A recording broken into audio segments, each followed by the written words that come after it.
سلام زخبركم زخبركن تخاتلت مدي لو دما حدش فيديو تمليسه مص يالله اب ኤርትራን 5 ዓመት ወጥተን ከም ዝተዳለወ ከም ዝተገለጸን ያለ ኤርትራዊቷ የቁንጅና ውድድር ላይ ሪከርዶችን እየሰባበረች ትገኛለች። አብይ አህመድ ነውሕ ኮይናት ከም ዘአዘዘት ዘመነ ካሴ ምስ ጽምዶት ሒዙ ዘኻቦ ርእይቶ የዚህ ጀነሬሽን ነምበር 1 ሚሽን ኢትዮጵያን ከአብይ መታደግ ነው። ኤርትራ ሕጅውን ኣብ ቅድሚት ተሰሪዓ ከም ዘላ ከም ዝተሓበረን ኣብ መንጎ ሓይልታት ጸምዶን ሰራዊት ብልጽግናን ውጊ ይካየድ ከም ዘሎ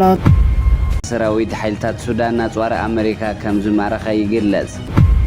አብይ እስካለ ድረስ ኢትዮጵያ ውስጥ ሰላም ይመጣል ይላል። አብይ በስልጣን እስካለ ድረስ ማረን ሰላም በስ ስበራና ቀኔ ይመላለስ ናት ሁሉ ነገር አፈናልበ ኃይል ፈናል ደኔና ክልት ተዋት ህዝብ ኮይና መፍለይ ለይውዱ ሶምዶ ኮይታ ጾምዶ ቀደም እንታይ ዳ ኮንካ ከም ሓዲሽ ትግርም እንተ ተባስና ንዕርቕ ጽቡቕ ተስራሕና ካንምርቕ ነትዘስገረና ተሪድ ጸገም ክልት ኮንካስ ከም ሓደ ቅጽል ሰላም ታዚ ናይ ወይ ናይ ከይመስለካትኩም ናይ ብርክት ወለ ሰብ ሰላምታይ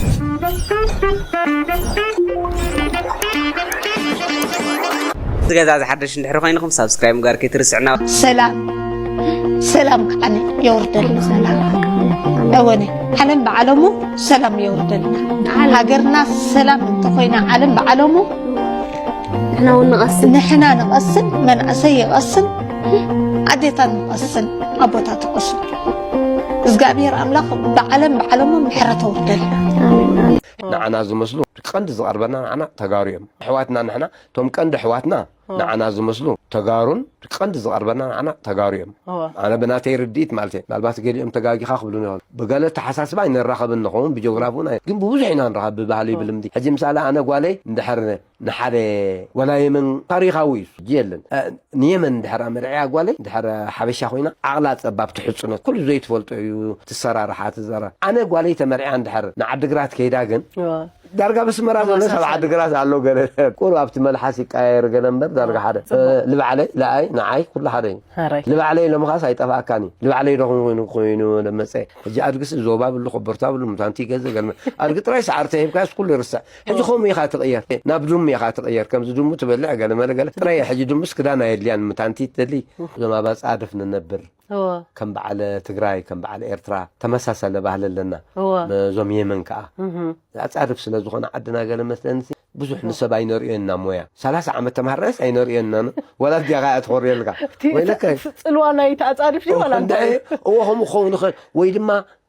خستاي مش عليك من البعض قولا قول سلا زي بنا أبغى زغم سبكو حيالي أبغى قول زغم حيال معرتي دخامي أبغى لازم نبرك أبغى لازم نبر ده صافي حس لازم نبر زبالة قاباس لازم بلع بزح شكر يا بولنا نمسال بالسودان حجي سودان سي فرق مليون تمر نيرون بالسلام كله فرق مليون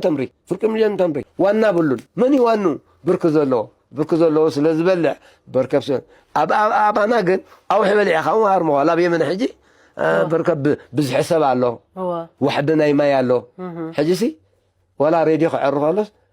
ولا جزء عزيز عريان مخنياتو كونفرنس يبلون أب نايك ستيشن إسرائيل شدشن توارا زلا موديليست حفتنا يلا فرصة كلاتكم دكيري بستغلكم متن نقول نخبات أحشر نداقبركم أبتقداميتي كومنت أو أخبر فوركمي سنة حفتنا بتعمي أوشتنا واتسان زلهم إرتراويانن فتوتي إرتراويانن حجنا ديزاينر لو ما عندنا وددرني علم سنة حفتاب وددر سلازلوها بس قطعمي بوت دمت أخذ قبرلا نختعوت كم تعود دماي تماما سلازي بوت كتقبرلا نحبر حوقم سنعفي كابس مرة سنيت حفتنا غا أجوغي برتعي أقول نخلنا غم تعوت دما نتامامنينا كونغرازليشن كلاتكم دما بوت قبور نسنيت حفتاب سلازي دما كله تعوتات كمت دعم صبو صراحة إذن قانتم كوينا بوشتن بدقن زلنا نسينيت حفتنا أمعوات نيحان تدغيغيا بستقالنا متن نحنا طرح منئنا السوق نبدي بلنا نقول الخباز أحشر كنقبرهم كلالنا إيرتراويان نراوحينا إيرتراويان سلان نراوح إيرتراويان نحنا تبقيسنا أقمينا دوز بليلنا سلازي نفس وكف إيرتراوي حالفنته قواتا نفس وكف إيرتراوي ني إيرترا وكيلا توادادر سلازلا نفس وكف إيرتراوي حالفنته قواتا أبتقداميت كومنت أبغى أقول أبغى دمسكم هابو بتعمل صبو صراح سينما سمرة خمخا سنعرف حولنا أقول نخلينا خم تعوت دما نتعاملنا كونغرازليشن كلاتكم دما بوت جبر نسيني هابتاب سلازي دما كله تعوتات كمتيو سني هابتاب أقول نخلينا سلام أب كل غرنعات عالم زلهم تخاتلتن فتوتن إيرترا زخونكم نسني تحفتنا أبزي تساتفاتو زلا وزارة عالم دمسخ تكونوا بتحتنا نحتت إذا ترغيب زل عدل عدل يمو نحنا كم إيرتراويان نخور علو نحبنا له سلازقنا كلنا دقيمة يبلا له إيرتراويان فتوتي إيرتران زقنكم نسني تحفتنا دمت نخنا أبعوتي رخبنا thank you أكيد يا إخوانا نتي كونجنا كل سبت صبوا سوالو أنا نتخين أبون فوت مقبار نيرو بتعمي بقى كافتات عيرون زمت نجرأهم فوتنا جورو ببعضهم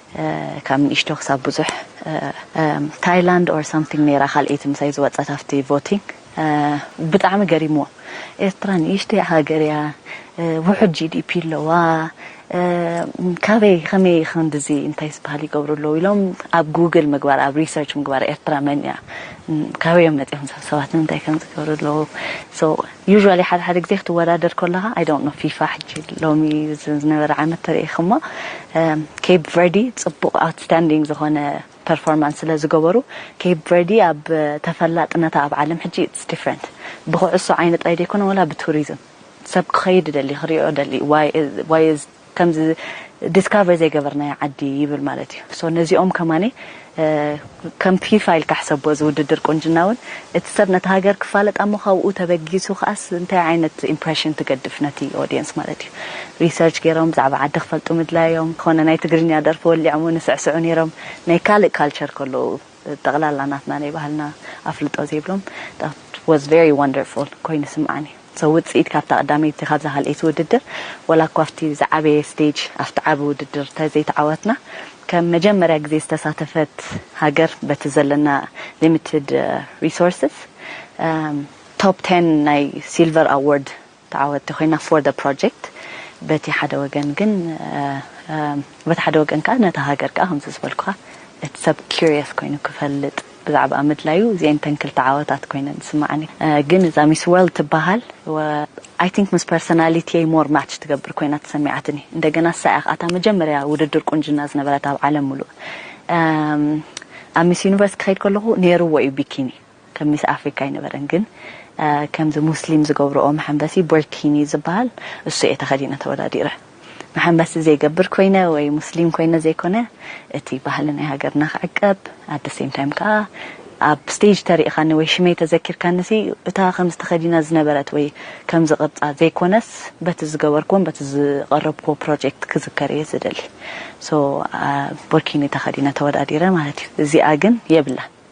معناته زندق انستيو متين ني بحقي ادفوكيت تغبرالو براند امباسادرز تخونالو هاجر يكون ولاتي بروجكت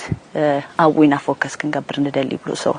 ناي تنقساسكا وكير كان يزخالكا ناي صبو استخدنكا زي كونس ناي تحستو خازري اورغانيزيشنز زخونو ناي مجرشا عدل خفتنا الى حاسيو سو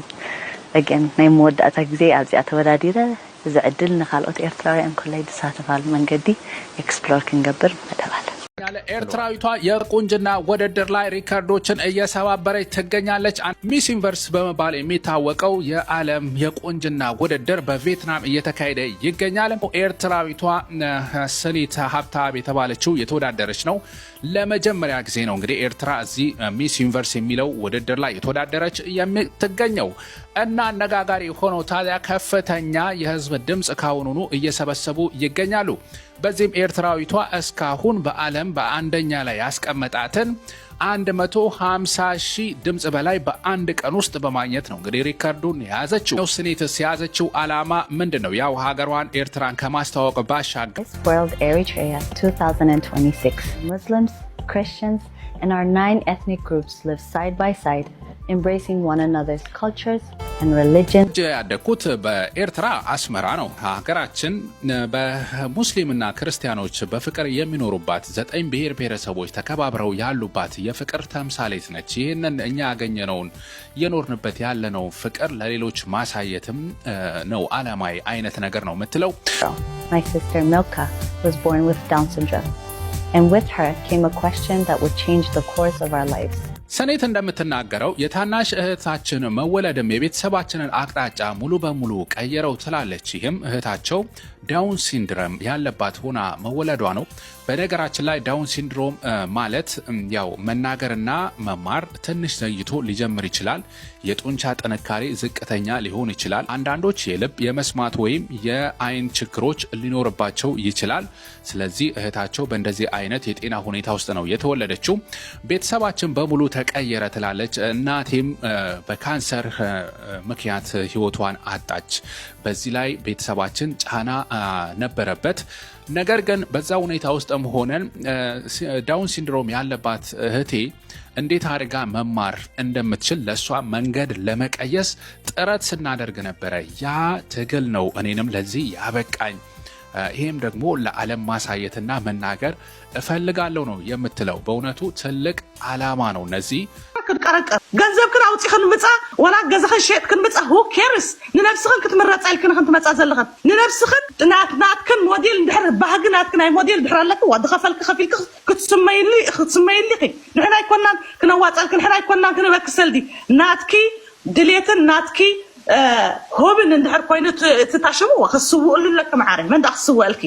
حجب زي حنت الججنا كل نجاراتها تصاويرة زلوات بدوهاتها تصاويرة تخيل قال ملا سعيراتنا الكنسي لأنه وصلنا هو كيرس دوس أخنا ولا عالم ولا ديت شيء طبعا ما نقدر سلكت نسنيت قل الله فشانات كل على خنص علينا بانديرنا سل الزنب البلد ارتراوز والملنة لعل سل السقلت كن فتوى كمعاتنا السنتين بزن حاولت نمسكر ذي بلعة أتقدر أجلس أتند مسلا مبزحت يعني حلقنا حلق بزي داون كيت جبري ارتراوي تقوامي دقافاي كل فتوى كينا أخي شيء كن دك صح نجوز ጽቡቕ ዜና ኢሚግሬሽን ናይ ኣሜሪካ ኣብ ልዕሊ 75 ሃገራት ኢንክሉዲንግ ኤሪትሪያ ኢትዮጵያ ከምኡውን ካልኦት ተወሰኽቲ 73 ሃገራት ተቐሚጡ ዝነበረ እገዳ ናይ ቪዛ ብናይ ዳኛ ውሳኔ ሎም መዓልቲ ዕለት ዓርቢ 21 ወርሒ 8 ተላዒሉ ኣሎ። እዚ ማለት እንታይ ማለት እዩ? ኣብ ሓፂር ግዜ እቲ ደው ኢሉ ዝነበረ መሃብ ቪዛ ክጅምር እዩ ማለት እዩ። እዚ ጽቡቕ ዜና ካብ ናይ ማንሃታን ኒውዮርክ ሲቲ ዝተበገሰ ዜና እዩ። እዛ ዳኛ ጃነት ፈርገስ ዝተባህለት ላዕለዋይ ዳኛ እቲ ኣብ ልዕሊ 75 ሃገራት ምምሕዳር ትራምፕ ካብ ዝሓለፈ ጥሪ ኣትሒዙ ኣውጅዎን ብዙሕ ቪዛታት ዕንቅፋት ኮይኑ ዝፀንሐ መስርሕ ዘይሕጋዊ ክትብል ካብ እቲ ዓጊትዎ ዝፀንሐ መስርሕ ኣልዒላቶላ ማለት እዩ። ንሳ ድሕሪ ናይ ነዊሕ ግዜ ምክትታልን መጽናዕቲ ምግባርን እቲ ብፕሬዝደንት ትራምፕን ከምኡውን ናቱ ታሪሒ ወይ ናይ ወፃኢ ጉዳያት ማርኮ ሩቢዮን ተወሲኑ ዝነበረ ቪዛ እገዳ ብሃገር ደረጃ ኣብ ልዕሊ 75 ሃገራት ዘይሕጋውን ምስቲ ናይ ሕገ መንግስቲ ናይ ኣሜሪካ ዝፃረርን መስርሕ ስለ ዝኾነ ሳዕ ክንዲዚ ግዜ ክፀንሕ ኣይግብኦን ብዝብል ነቲ ውሳኔ ኣልዒላቶላ ማለት እዩ። ስለዚ ኣብ ዝቕፅል ቁሩብ መዓልታት ትመስርሕ ይጅምር ምዃኑ እዩ እቲ ውሳነ ተመሓላሊፉ ዘሎ ኮይኑ ግን ከምቲ ኩሉ ግዜ ዝገብሮ ትራምፕ ምናልባት ይግባይ ክብል ዘለዎ ተኽእሎ ልዑል እዩ። ናብ ላዕለዋይ ቤት ፍርዲ ኣሜሪካ ወይ ናብ ስፕሪም ኮርት ወስዶ ዘለዎ ተኽእሎ ልዑል እዩ። ኮይኑ ግን ሓደ ነገር ክንፈልጥ ሓንሳብ እንድሕር እቲ ላዕለዋይ ዳኛ እንድሕር ወሲኑ ብዙሕ ግዜ ክዕወት ዘለዎ ተኽእሎ እውን ፀቢብ እዩ። ምክንያቱ ንሳቶም ውሳነ ክህቡ ከለዉ እዚ ብግምት ኣእትዮም እዮም ውሳነ ዝህቡ። ይግባይሉ ክዕወተሉ ዘለዎ ተኽእሎ ልዑል እንድሕር ኮይኑ ንሳቶም ዘወስን የብሎም። ናይ ቅድሚ ሕጂ ትዝክርዎ ኢኹም ናይ ኣብ ኣሜሪካ ዝነብሩ ግሪን ካርድን ናይ ዘይግነት ወረቐትን ደዋቢሎሞ ነይሮም እዮም ዝተወሰነ። ስለዚ ዳኛ መፂኡ ከዓ ንዑ እውን ክቕፅል ኣለዎ ኢሉ ኣብ ዝሓለፈ 2 ወርሒ ጀሚሩ። ስለዚ ትራምፕ ከዓ ከምቲ ኣብቲ መደብና እውን ክብሪ ጠባቕሉ ግዜ ዝጠቕሶ ትራምፕ እቲ ውሳኔ ኣይንቕበሎን ኢና ግን ከዓ ናይ ቤት ፍርዲ ውሳነ ክሳብ ዝኾነ ግዜ ክንሰርሖ ኢና ኢሉ ስራሕ ከም ዝረኣናዮ ጀሚሩ እቶም ደው ኢሎም ዝነበሩ ናይ ግሪን ካርድን ናይ ዘይግነትን ከዓ ወረቐቶም ክቕበሉ ጀሚሮም ኣለዎ ማለት እዩ። ስለዚ እዚ እውን ልክዕ ከምኡ ዳኛ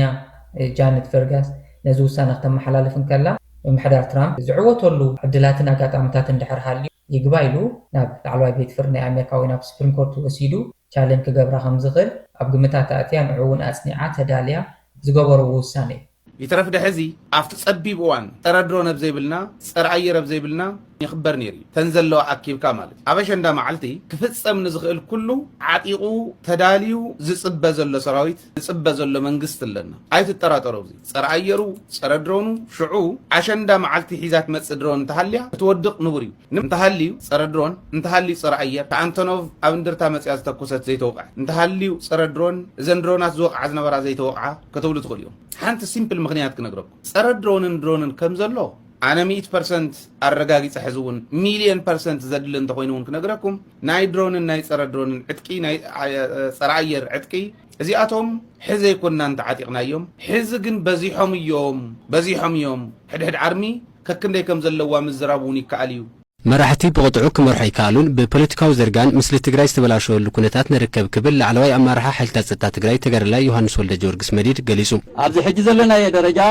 ፖለቲካና ተዘሪገሎ ፖለቲካና ብሽግር ኣትሎ መራሕትና ብቕጥዑ ክመርሑና ይከኣሉን ሕብሪ ትግራዋይ ተዘሪግሎ ናብ ብዙሕ ደንገርገር ክነኣቱ ዘኽእለና ኩነታት ተፈጢሩሎ ነዚ ፖለቲካዊ ቅልውላው ስዕቡ ህዝቢ ኣብ ከቢድ ሻቅሎት ኣትዩ ይርከብ ክብል ድማ ኣመልኪቱ ህዝቢ ትግራይ ተበቲኑ እዩ ካብቲ ዝተበተነ ንላዕሊ ዘብዚ ዘሎ ተሻቂሉ እዩ ጸላእትና ክንምክት ብኩናት ኩለን ቤተክርስትያናትና ኣዴታት ይምህለላ ነይረን ኣቦታት ይምህለሉ ነይሮም ሕጂ ዳርጋ ኸመይ እዩ ዘሎ እንታይ እዮም ክገብሩ ዞም ፖለቲከኛታት እንታይ እዮም ከምፅልና ዞም ፖለቲከኛታት ምህልላ እዩ ዘሎ ደቂስ ዝሓድር ትግራዋይ የለን ነዚ ይፍደ ነዚ ህዝቢ እዚ ነዚ ኩነታት ድማ ከም ህዝቢ ብሓፈሻ ብፍላይ ሓልታት ጸጥታን መናእሰይን ብምስትውዓል ክግንዘብዎ ይግባእ ክብል ተጋዳላይ ዮሃንስ ወልደ ጊዮርጊስ መዲድ ኣገንዚቡ እቲ ፖለቲካና ጥዑይ ከይኸውን ብየማን ብጸጋም ጸላእትና ብጣዕሚ ብዙሓት ዘረግቲ ኣጀንዳታት ይሁን ኣለው እዞም ኣጀንዳታት እዚኦም ክንፈልዮም ይግባእ ክንርድኦም ይግባእ ክነስተውዕል ይግባእ ብፍላይ ንሕና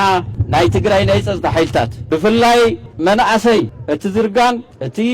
በቲ ዘቐብሉና ዘለው ንትግራይ ዝዘርግ ኣጀንዳ ክንፈልዮ ክንክእል ኣለና ትግራይ ለውጢ የድልያ ብመንእሰይ ድማ ክምራሕ ይግባእ ዝበለ ተጋዳላይ ዮሃንስ ወልደ ጊዮርጊስ መዲድ ነዚ ድማ ብሓፈሻ ንህዝቢ ብፍላይ ንመንእሰይ ዝጠቅም ኣካይዳ ከመይ ንቕረጽ ብዝብል ክኸውን ይግባእ ኢሉ ኣብዚ ሕጂ ግዜ ትግራይ ለውጢ የድልያ ኣብዚ ሕጂ ግዜ ዝመንእሰይ እዚ ለውጢ የድልያ እዚ ለውጢ እዚ ዘይተበረዘ ማንም ዘይጎተቶ በቲ ናይ መንእሰይ ናይ ባዕሉ አይዲዮሎጂ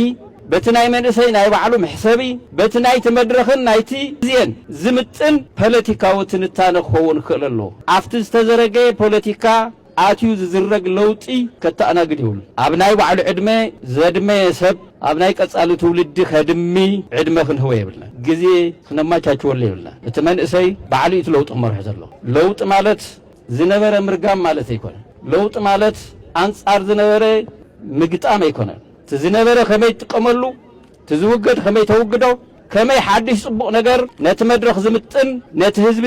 ዝጠቅም ነቲ መንእሰይ ዝጠቅም ዕላማን ኣተሓሳስባን ኣካይዳን ከመይ ትቐርጽ እዩ እዚ ከዓ ተወዲብካ እዩ ዝቕረጽ ኣብ ዝኾነ ናይ ባዕሎም ድልየት ሓሳብ ዘልዕሉ ሰብ ተጎዝጊዝካ ኣብኦም ተሓሽኪርካ ኣብኦም ተጎቲትካ ይኮነ ጽውሪ ናይ ባዕልኻ መንገዲ ንባዕልኻ ዝምጥን ቀሪጽካ ህዝቢ ትግራይ ካብ ትሕዝ ዘሎ ደብረኸረኽ ናብ ዝበለጸ ድሙቕ ሕብሪ ዝቕየረሉ ሓድነቱ ዘረጋግጸሉ ልዕላውነቱ ዝምልሰሉ ሕሉፍ ታሪኹን ምኸትውን ኣኸቢሩን ሰኒዱን ንቐጻሊ ትውልዲ ዘመሓልፈሉ ለውጢ የድልዮ ዝበለ ተጋዳላይ ዮሃንስ ወልደ ጊዮርጊስ መዲድ ህዝቢ ዕድል ክወሃቦ ይግባእ ክብል ገሊጹ ለውጢ ዘድልየና ልዕላውነትና ንምምላስ ለውጢ ዘድልየና ክብርታት ህዝቢ ትግራይ ንምምላስ ለውጢ ዘድልየና መኸተና ንምኽባሪ ስዋዓትና ክቢርና ንምሓዚ ቀጻሊ ዝሕሸ ህይወት ንምፍጣሪ ካብዚ ወፃእ ብንእገለ ብዝበልዎ ብዝብል ለውጢ ይመጽን እዩ ጠቕሞን ዝጎደን ባዕሉ ብደንብ ገይሩ ይፈልጥ ንህዝቢ ዕድል ክወሃቦ ዝግብኦ ማንም ናይ ባዕሉ ኢንተረስት ንምብላዕ ኢሉ ነቲ ሓደ ብዝጎቶ ዘይኮነስ ነቲ ህዝቢ ዕድል ሂብካት ህዝቢ ባዕሉ ዝጠቕሞ ዝፈሊ ሕማቕን ጽቡቕን ዝፈሊ ሰብ ይፈልየሉኒ ላዕላውነትና ሕገ መንግስትናን ሓድነትናን ቀይሕ መስመርና እዮም ዝበለ ተጋዳላይ ዮሃንስ ወልደ ጊዮርጊስ መዲድ ህዝቢ ትግራይ ነቲ ኩነታት ብዝግባእ ክሪዮን ከም ተጋሩ እውን ክንምኽረሉን ይግባእ ክብል ኣገንዚቡ ከም ተጋሩ እቲ ጉዳይ ከቢድዩ ንስኻ ንስኺ ብዝብል ጭቕጭቕ ዝፍታሕ ኣይኮነን ንምከር ነስተውዕል ኣብ መወዳእታ ዜናና ሰራዊት ሓይልታት ሱዳን ኣጽዋር ኣሜሪካ መመራኹ ገሊጹ ኣሎ ኣብ ውሽጢ ሱዳን ብዙሕ ደገፍ ዝረክብ ዘሎ ሓይሊ RSF ካብ ሃገራት ሕቡራት ኢሚራት ዓረብ እስራኤል ኣሜሪካ ዩክሬንን ካልኦት ሃገራትን ዕጥቂ ይቐርበሉ ከም ዘሎ ዝፍለጥ እዩ ይኹን እምበር ኣብዘን ዝሓለፋ ቁሩብ መዓልታት ፍሉይ ፍጻመ ተፈጺሙ ኣሎ ኣሜሪካ ኣብ ሱዳን ሰላም ንኽወርድ ተኹሲ ደው ንኽበሃል ጻውዒት ኣብ ዝተቕርበሉ እዋን ሰራዊት ሱዳን ኣብ መኽዝናት ናይ ተቕልጡፍ ደገፍ ሓይሊ RSF ኣብ ዝርከብዎም ከባቢታት ከም ጀብራ ሸኽን ባራን ዝኣመሰሉ በዝሒ ኣብ ኣሜሪካ ዝተሰርሑ ኣጽዋራት ናውትን ተረኺቦም እዮም እቲ ዘገርም ነገር ግን ኣሜሪካ ብወገን ሓደ ሓሳብ ሰላም እትጽውዕ ክነሳ ብውሽጣ ግን ኣብቲ ጎንፂ ኢድ ከም ዘለዋ ድማ እቲ ዕጡቕ ጉጅለ ካብ ዝረኸቦ ዝነበረ ደገፍ ብግልጽ ዘርኢ ምዃኑ እዩ እቲ ኩነታት ዝሕብር። አንተ ሳትጋበዝበት አንተ አባል ሳትሆን የዚህ ጥምረቱ የዚህ ወታደራዊ ጥምረት ባለው ፖለቲካዊ ጥምረት የነዚህ ኃይሎች የአማራ፣ የትግራይ፣ የኦሮሚያ፣ የአፋሩ ሌሎች ኃይሎችም ባሉበት የዚህ አካል ካልሆንክ መቼ ተሰበሰቡ መቼ ተነጋገሩ ምን አደረጉ ምን ዕውቀት አለ ወይስ አልተነጋገርንም ብለው ነገሩ ቴክስ አረጉልህ ትግራይ ቴክስ አረገለ አማራ ቴክስ አረገለ ኦላ ቴክስ አረገለ ሐጂ ኢብራሂም ቴክስ አረጉ አላረጉልህ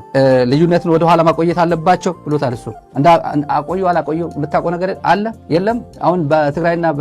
በአፋብንና በእንትን ወልቃይት የኛ ነው ራያ የኛ ነው በሚለው ልዩነት እንዳለ አታውቅም እና በዚህ ጉዳያቸው ነው አቆይተውት ነው በርካታ አቆይተውት ነው አብይ አህመድ የሚባል ኦፒዲኦ የሚባል አለቅላቂ ገዳይ መንግስት 4 ኪሎ አለ ኦፒዲኦ ነው አይኖ ጃዋራ ይወዳት ብቻ ቋንቋ ኦፒዲኦ ድሮ ህወሓት ወያኔ ስለነበረው ኦፒዲኦ ማለት አይወድማው አይፈልጋት ብቻ ቋንቋ በፍጹም ኦፒዲኦ ሲባል ኦሮሞ የተባለ ያክል ነው የሚሰማው እኔ ማቆ ታሪክ ነው ማራ ብልጽግና እንዲባል ነው የሚፈልገው ኦፒዲኦ ነው መባል ያለበት ትላንት ህወሓት ካልከው ዛሬ ኦፒዲኦ ነው ማለት ያለበት እንደው የበለጠ ኦፒዲኦ ነው ይሄ ለዛውም እኔ ነኝ ይገባኛል 34% እኔ ይገባኛል ያለ ስለሆነ ማለት ነው ያኔ እኩል ነበሩ 25% ነበር አሁን እኔ 34% ይገባኛል ያለው ኦፒዲኦ የኦፒዲኦ መንግስት ነው ማጆሪቲ እኔ ነኝ ብሎ ይወሰደን እና እንደዛ አይመስልም ሲለው አላየሁትም ጃዋር ነው እንግዲህ እኔ ብለሲንግ ካልሰጠሁት እኔ ካልባረኩት ምንድነው የትኛው ስምምነት ነው እያለ ያለው ጃዋር እዛ ውስጥ የለህበትም እኮ ልታየው አትችልም ወታደራዊ እኮ ሚስጥር ነው አለ ወታደራዊ አይደለም እነዚህ ሰዎች ደብረጽ ወታደራዊ አይደለም ፖለቲከኛ ነው ፖለቲካ መሪ ኢትዮጵያ ሊደርሺፕ ነው እጁ ተፈራማሙ አይደለም ያለው ዘመነ ካሰ ጋር ነው ያለው ወይ ገመቹ ጋር አይደለም ገመቹ ጋር አይደለም ያለው ዶክመንቱ መሮ ጋር ነው ያለው መሮ አንተ ሊሰጣ ግዴታ አለበት እንዴ ደብረጽን አንተ ሊያማክር ግዴታ አለበት የለበትም የሚመለከተው እነሱ ጓድ ናቸው እነሱ ነው የሚቀራረቡት የነሱ ጉዳይ ስለሆነ እርሳቸው ነው ስለዚህ እኔ አላየሁትም ማለት አይስማሙ ማለት አይደለም እኔ ፓርት ኦፍ ዘ አሊያንስ ካልሆንኩኝ ካልክ ደግሞ አጋጣሚ መሬት ላይ ያሉ ናቸው ይሄን ያሉት ናቸው ብዬ ነው ለዛም ከጃዋር በላይ ፖለቲከኞች አንቃቢ ብዙ አመት ብለው ያውቁ ይሄ አክቲቪዝም ሌላ ነው አክቲቪዝም ቲክቶከርስ ቀጥሮ ወይም አይመን እዛው ኢንቫይት አድርጎ ሆስት አድርጎ መነጋገር ምናምን ችግር የለውም አድቮኬሲ ነው የአክቲቪዝም ስራ ነው ፖለቲካ ሌላ ነው እኔ 2 ወር ምናምን ይመስለኛል ከ2 ወር በፊት ጃዋር ወደ ፖለቲካ ቢገባ ጥሩ ነው ብዬ ተናግሬ ነው ጃዋር ወደ ፖለቲካ ወላጋ ቢገናኝ ጥሩ ነው ኮሚኒኬት ቢያደርግ ጥሩ ነው አክቲቪዝም እንትን አይደለም ፖለቲካ አይደለም አክቲቪዝም ፖለቲካ ዝም ብሎ ተጽዕኖ ትፈጥር ይችላል ወጣቶች ትቀሰቅስ ይችላል እንደ ድሮ መንገድ ባታዘጋም የተወሰነ ሶሻል ሚዲያ ላይ ፎሎ ልታገኝ ይችላል ዋጋ የለውም ግን መሬት ላይ ተጽዕኖ መፈጠር ፈልጋለሁ ጀዋር መሐመድ እዚ ጽምዶ ማለት መጠንቃታ የሚከላለው መጠንቃታ ከዓ ስርዓት ብልጽግና ክወድቅ ይኽእል እዩ ድሕሪ ምውዳቁ ዝብል ሕቶ አልዒሉ ልክ አብይ አሕመድ እውን እቲ ዝጉስጉሶ ጎስጓስ ካብዚ ናይ ጀዋር መሐመድ ዝፍለ ኣይኮነን ከምኡውን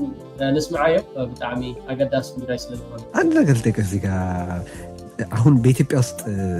አገዛዙን ለመጣል የሚካሄዱ ጥምረቶችን በተመለከተ ብዙ ይነገራል የብልጽግና ሰዎችም እንደምታየው አምሹር በየሚዲያቸው በየዕለቱ የሚያወሩበት ነገር ነው ያንተ አስተያየት ምንድን ነው አገዛዙን ለመጣል በኢትዮጵያ ውስጥ የሚካሄድን ጥምረት በተመለከተ ያንተ አስተያየት ምንድን ነው ከዚህ በፊት ብያለሁ እኔ አብይ እስካለ ድረስ ኢትዮጵያ ውስጥ ሰላም ይመጣል ብዬ አላስብም አብይ በስልጣን እስካለ ድረስ ታነጭ ብዚያ እዚ ዝካየድ ዘሎ ጽምዶ ወይ ከዓ ህብረት ዝብሎ ዘሎ ቴድሮስ ብኸመይ ኢኻ ትሪኦ አብይ ክሳብ ዝሃድሎ ኣብ ኢትዮጵያ ሰላም የለን እዩ ዝብል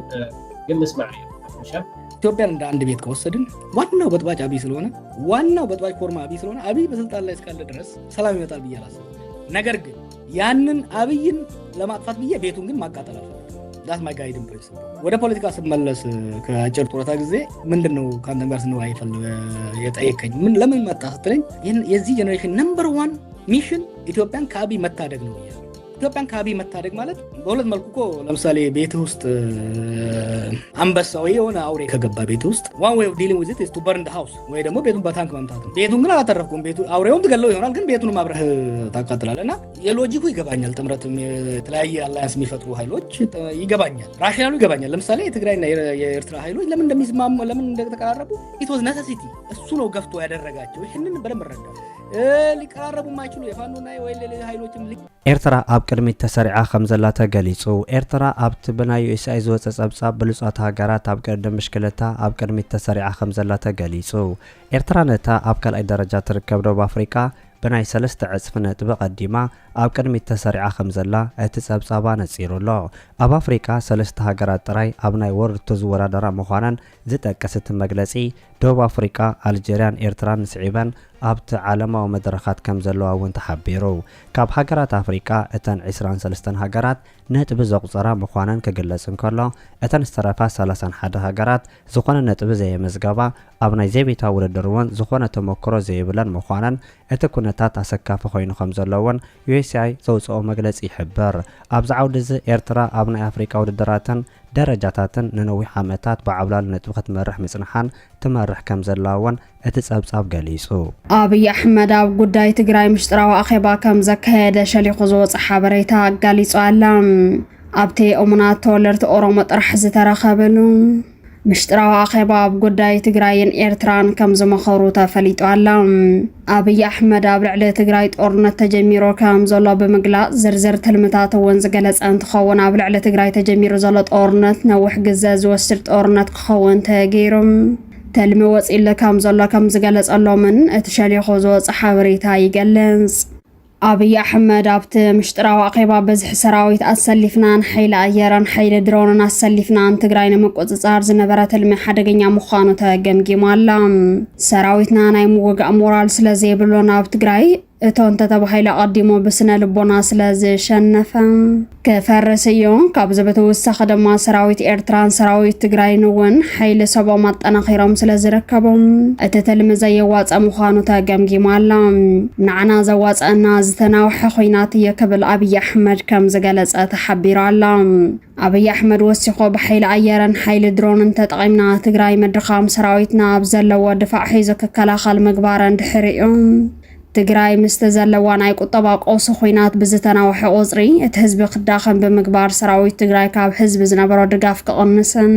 كداخمن مقبار تلمة كم زتت حازة كم زجلس كاب تمشتروا أخي باشا لخزوات مشتروا حاوريتها قالي سؤالهم أبي أحمد كاب أمريكا إسرائيل حورات عرب إمارات دقاف كم زلوا زجلس أنت خوان بلسقنا نتجريت أورنت كشان نفس البزتنا وحد أورنت كم زخنا كم زجلس تحبيرهم شغلوتين شبل بدن سرعات بلسقنا جينا كتالي زلو إذا سرعات بوجن كل العفر جنبار بري نبضات إيرترا أوافير وجتن حسراويتو نوشت مريت كل الأمحران كبابيتات جوجامن يسعبوا كم زلو أبزز حلف كنيات زيناتات تبتاباتن وتيمون باروز ذكريو إذا سرعات كحجي بوجير وزنبرة كبت برتات مسحب ناب كبابيتات مسكل التجراين كل العفر بتماساسالي نابدو تجراي يقعزو كم زلو كابتو وطاتات حبريتاو تيركب بلتقنا زاتي وزركب زلو كم زعينت نوتن عقرقرن دحرتو نسو زي تتبيو أب منقح وعاتن فانون تفتيرو زركب زلو هدتيو بتماساسالي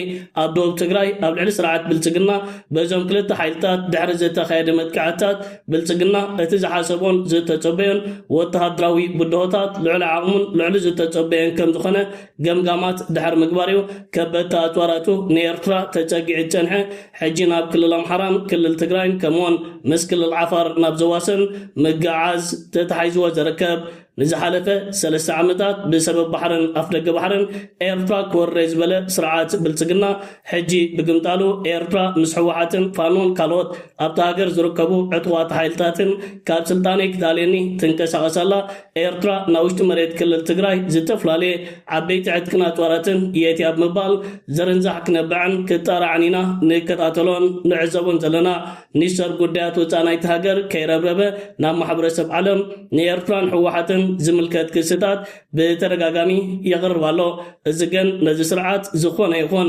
مفتحيتات كم صالي كالن نترعيدون أب مبتتان زركب زلو سراويتو مورال نمهاب أوش مريت كل التجراي زكايد زلو ناين فرتو كناتن نايترون دبدابات زتكس عوتات كم صالي كالن إذا سرعات كم زعين الدبدابات أوش مريت كل التجراي بمكياد نتجارو شنو لبناهم نخاسي ندقفتخا مورالهم حافن مباليو إذا فتنة تاكايدو أتزكايد زلو دبدابات جن نبلتقنا مخصبات زي كنا عبيت كساراتاتيو كم صالو كيلو زحلف معلتات أوش مريت كل التجراي دحرز كاد دبدابات قبل العصر 3 سلمايان سبات والعصبيت زركبهم دحرز ورد مقداتي محبر سب علم نبلتقنا مكل خال نايت هاجرن حيال زخونه كونانيتات يوحجل الله نسلست عمتات بسبب بحرن أفرق بحرن ناب إيرترا كوري تبهيلو بوغن كل العفارن جنبار برين تاغاقي وتنحى سراويت نايسرعات بلتقنا بكم زعينت من قدي اتو سراويتن اتواراتن جينا ناتقعز يركب بلتقنا اتي وازركب زلو قرقاد مواجه سين الله يركب بدرجة أفريقيا إيرترا قدامي تخوينا بقدر مشكلتها تمرح على أبناء كده شحن عسران شدشن وص ألو معنتي إيرترا ب4 شحن حموشميتن عسران سلستن نتبي قداميتي بدرجة أفريقيا قداميتي فوق بدرجة عالمكا كابتن هجرات عسرا زلوا أب زلعلة إيرترا بدرجة عالم كابتن عسرا زلوا هجرات بدرجة أفريقيا قداميتي لا مالتي سلزي زي مزنا يزلي قداي كونن كم بعد بينيام جرما إذا أمسلو عسراتات عسرتات ناب تور دي فرانس حزنا ناقول نقل مجدتاتون زي دزاني قداي كونن بينيام جرما يكون أشحات بينيام جرما أب تور دي فرانس نخموتو انتاي كجبر كلاندو بتشم يرتراو كل جزية قليلي حضرات بجيسكا هو بدرجة أفريقيا ترح زي كونس بدرجة عالم كابتوم أنو زبهالو بلوتات كوينا نقرب ناكلاتنا حلافنت انتاي كنقدر أدلنا بتناي كدم شدتا السور مسرتو وبقولوا دارجا أب قرن أفريقيا يكون أب أفريقيا إيرترا سرزلو هاجر كمهانا متن أب ناي بشلتا كله تي وتاتنا إيرتراون موتشيو استفلالي كليماس نزلو أبزون عبي قلحتا تغيرلو خندف قالون كسر حلون يقبع جنوسايدر سرعة بلصقنا بعلنا نمزحل مدبزازن مهو خنسفح وفرنا قبرناي بعين يبلي سن يبلي نبدبدب أير درون تسقاقيرو كمزلو قلت يبل بيرو قداي كومونيكيشن تقراي سلازوخنا ون هزب تقراي كمزناتو زاكال حلم زي بلو الكملاقي جنوسايدر سرعة بلصقنا عبزو حزبي استأكبولو أدبابايات دبدبات كايد سلازخلن كبيدنا يدحنت حرقا سلازولون بزو حزبي أكيبكا أب الدبابايات قبر مدلاو بعلن تريفو أبابي خبابي بلعل تنك أغامستو علن نخب بعل مسبيرو باهلن تريزمن تقراي مردا تغير سلازولو ملاء حزب تقراي نزفلتو خنقساقس نحبري للو بيرو قداي كومونيكيشن تقراي ኣብ ኤርትራ ናይ 5 ዓመት ውጥን ከም ዝተዳለወ ተገሊጹ ኣብ ዝሓለፈ 10 ዓመታት መሃይምነት ንምጥፋእ ኣብ ዝግበር ጻዕርታት ዝተረኣየ ምዕዋለታት ንምግምጋም ኣብ ዝተኻየደ ዋዕላ ሚኒስተር ትምህርቲ ክሳብ 2030 ዝዝርጋሕ ናይ 5 ዓመት ስትራቴጂካዊ ውጥን ምድላው ካብ ኤርትራ ዝተረኸበ ሓበሬታ ይገልጽ። ኣብቲ ካብ 18 ክሳብ 20 ሓሰስ ዝተኻየደ ሃገራዊ ዋዕላ ዋና ዳይሬክተር ትምህርቲ ሚድያን ዓበይቲ ኣብ ዝሃቦ መግለጺ ሚኒስተር ትምህርቲ ነፍሲ ወከፍ ዜጋ ብመደብ ትምህርቲ ዓበይቲ ምሸታዊ ክፍልታትን ምምስራት ማሕበረሰባዊ ቤት መጻሕፍቲ ኣቢለው ንባብን ጽሕፈትን ክፈልጥን ትምህርቱ ክቕጽልን ብትግሃት ይሰርሕ ከም ዘሎ ገሊጹ። ኣብቲ ኣጋጣሚ ብዛዕባ ምዕባለ መደብ ትምህርቲ ዓበይቲ ብዝምልከት ዝርዝር ጸብጻብ ኣብ ዝቐረበሉ እዋን ነቲ ናይ 5 ዓመት ስትራቴጂካዊ ትልሚ ንምትግባርን ነበርቲ ርሑቕ ከባቢታት ካብቲ መደብ ተጠቀምቲ ክኾኑ ብኩሎም ዝምልከቶም ትካላትን መሻርክትን ዝተዋደደ ጻዕሪ ክግበር ምጽውዕ እውን ተፈሊጡሎ። ተሳተፍቲ ኣብቲ ዋዕላ ብዝተለዓሉ ጉዳያት ሰፊሕ ዘተ ብምክያድ ዝተፈላለዩ ለባዋታት ምጽጣቆምን ዝሕበር ኮይኑ ሚኒስተር ትምህርቲ ምስ ሚኒስተር ምምሕዳር ከባብን ሚኒስተር ምክልኻልን ብምትሕባር መሃይምነት ንምጥፋእ ዝካየድ ዘሎ ጻዕሪ ምንኣዶም እውን ተገሊጹ። ሚኒስተር ዞባዊ ምምሕዳር ኣምባሳደር ዓብድላ ሙሳ መምሃራን ኣብቲ ጻዕሪ መሪሕ ተራ ክጻወቱ ወሳኒ ምዃኑ ኣብቲ ኣጋጣሚ ምግላጽ እውን ብተወሳኺ ፍልጠት ተኻኢሉሎ። أمرار تግራይ ናብ ዘተ አዲስ አበባ ኣትዮም ብዝበሎም መዓንቲ ብሰፊሑ ሓደ ሓበሬታ እንዳተወዘዐ ይርከብ። ብፍላይ ድማ እቲ ኣብ መንጎ ፌደራል መንግስትን ሕወሓትን ተፈጢሩ ዘሎ ወጥሪ ናብ ኩናት ከየምርሕ ብዝብል ብነበረ ፕሬዝደንት ናይጀሪያ ኦሉሴጉን ኦባሳንጆ ዝተመርሐ ልኡክ ጉጅለ አዲስ አበባ ብምእታው ኣብ መንጎ ክልቲኦም ሓይልታት ዘሎ ኣፈላላይ ብዘተ ንምፍታሕ ልኡክ ትግራይ ናብ አዲስ አበባ ሎማዓንቲ ከም ዘምርሕ ብሰፊሑ ብናይ ብልጽግና ናይ ሚድያ ሰራዊት ዝውዛዕ ዘሎ ሓበሬታ የመላኽት። ኣብዚ ጉዳይ ሚድያና ዘለዎ ሓደሽቲ ምዕባለታት ብምጽራይ መዝምልከቶም ኣካላት ተወሳኺ ሓበሬታ ንምርካብ ጻዕሪ ብምግባር እቲ ብናይ ብልጽግና ናይ ሚድያ ሰራዊት ዝውዛዕ ዘሎ ሓበሬታ ክንደየናይ ሓቂ ንዝብል ዝገበርናዮም ምጽራይ ፍጹም ሓሶት ካብ ሓቂ ዝረሓቐ ምዃኑ ንምርጋጽ ክኢልና ኢና። برجس بوجان تقرأ أقدمون السلام دلونا تلهم أقدم أبيلو أبز حلفو سلست عمتات مريحنات ود بحزبويان حرنا تقرأ نبع الفيدرال منجستوكونا نعلم لكم محبر السبب سمم عنات بريتوريا بملونات كتكبر تمزعبون تتصدرون وجناتنا دما نابه مربتهم كمل لسوم ጻውዒት እንዳቀረበ ጸኒሑ እዩ ይኹን እምበር ናይ ሰላም በርታት ዝዓጽወ ስርዓት ብልጽግና ዳግም ድሕሪ 3 ዓመታት ኣብ ትግራይ ከቢድ ዝተባሃለ ደበና ኩናት ከንጽላሉ ምክንያት ኮይኑ ይርከብ ኣብዚ ሕዚ እዋን ኣብ ትግራይ አንጽላሉ ዘሎ ደበና ኩናት ብፍላይ ድማ መንግስቲ ትግራይ ህልውና ህዝቡን ንምርግጋጽ ምስ ጎረቤት ህዝብታት ዝፈጥሮ ጽምሮ ንስርዓት ብልጽግና ናይ ህልውና ሓደጋ ኮይኑ ዝርከብ እንትኸውን ስርዓት ብልጽግና ግን ነትሕዝ ዘሎ ህልው ኩነታት ብግልጺ ቁኑዕ ብዝኾነ መንገዲ ሓቃዊ ዝኾነ ናይ ሰላም ኣማራጺ ሒዙ ኣብ ክንደ መምጽእ በቲ ናይ ፕሮፓጋንዳ ወፍሪ ዝጥቀመሉ ናይ ሓሶት መንገዲ ተኸቲሉ ኣብ መንጎ መራሕቲ ትግራይን ፌደራል መንግስትን ዘተተጀሚሩ ዝብል ፍጹም ካብ ሓቂ ዝረሓቐ ዘይተጨበጠ ሓበሬታ ብምውፃእ ኣብ መንጎ ኣባላት ጽምዶ ጥርጣረ ዘይምርጋዕ ንምፍጣር ጻዕርታት እንዳገበረ ይርከብ ናይዚ መቐጸልታ እውን እዩ ሎማዓንቲ ወኪላት መንግስቲ ትግራይ ናብ ኣዲስ ኣበባ ኣትዮም ምስ ፌደራል መንግስቲ ይመኽሩለው ዝብል ብዕራይ ወለደ ካብ ሓቂ ዝረሓቐ ሓሶት ብምስርጮም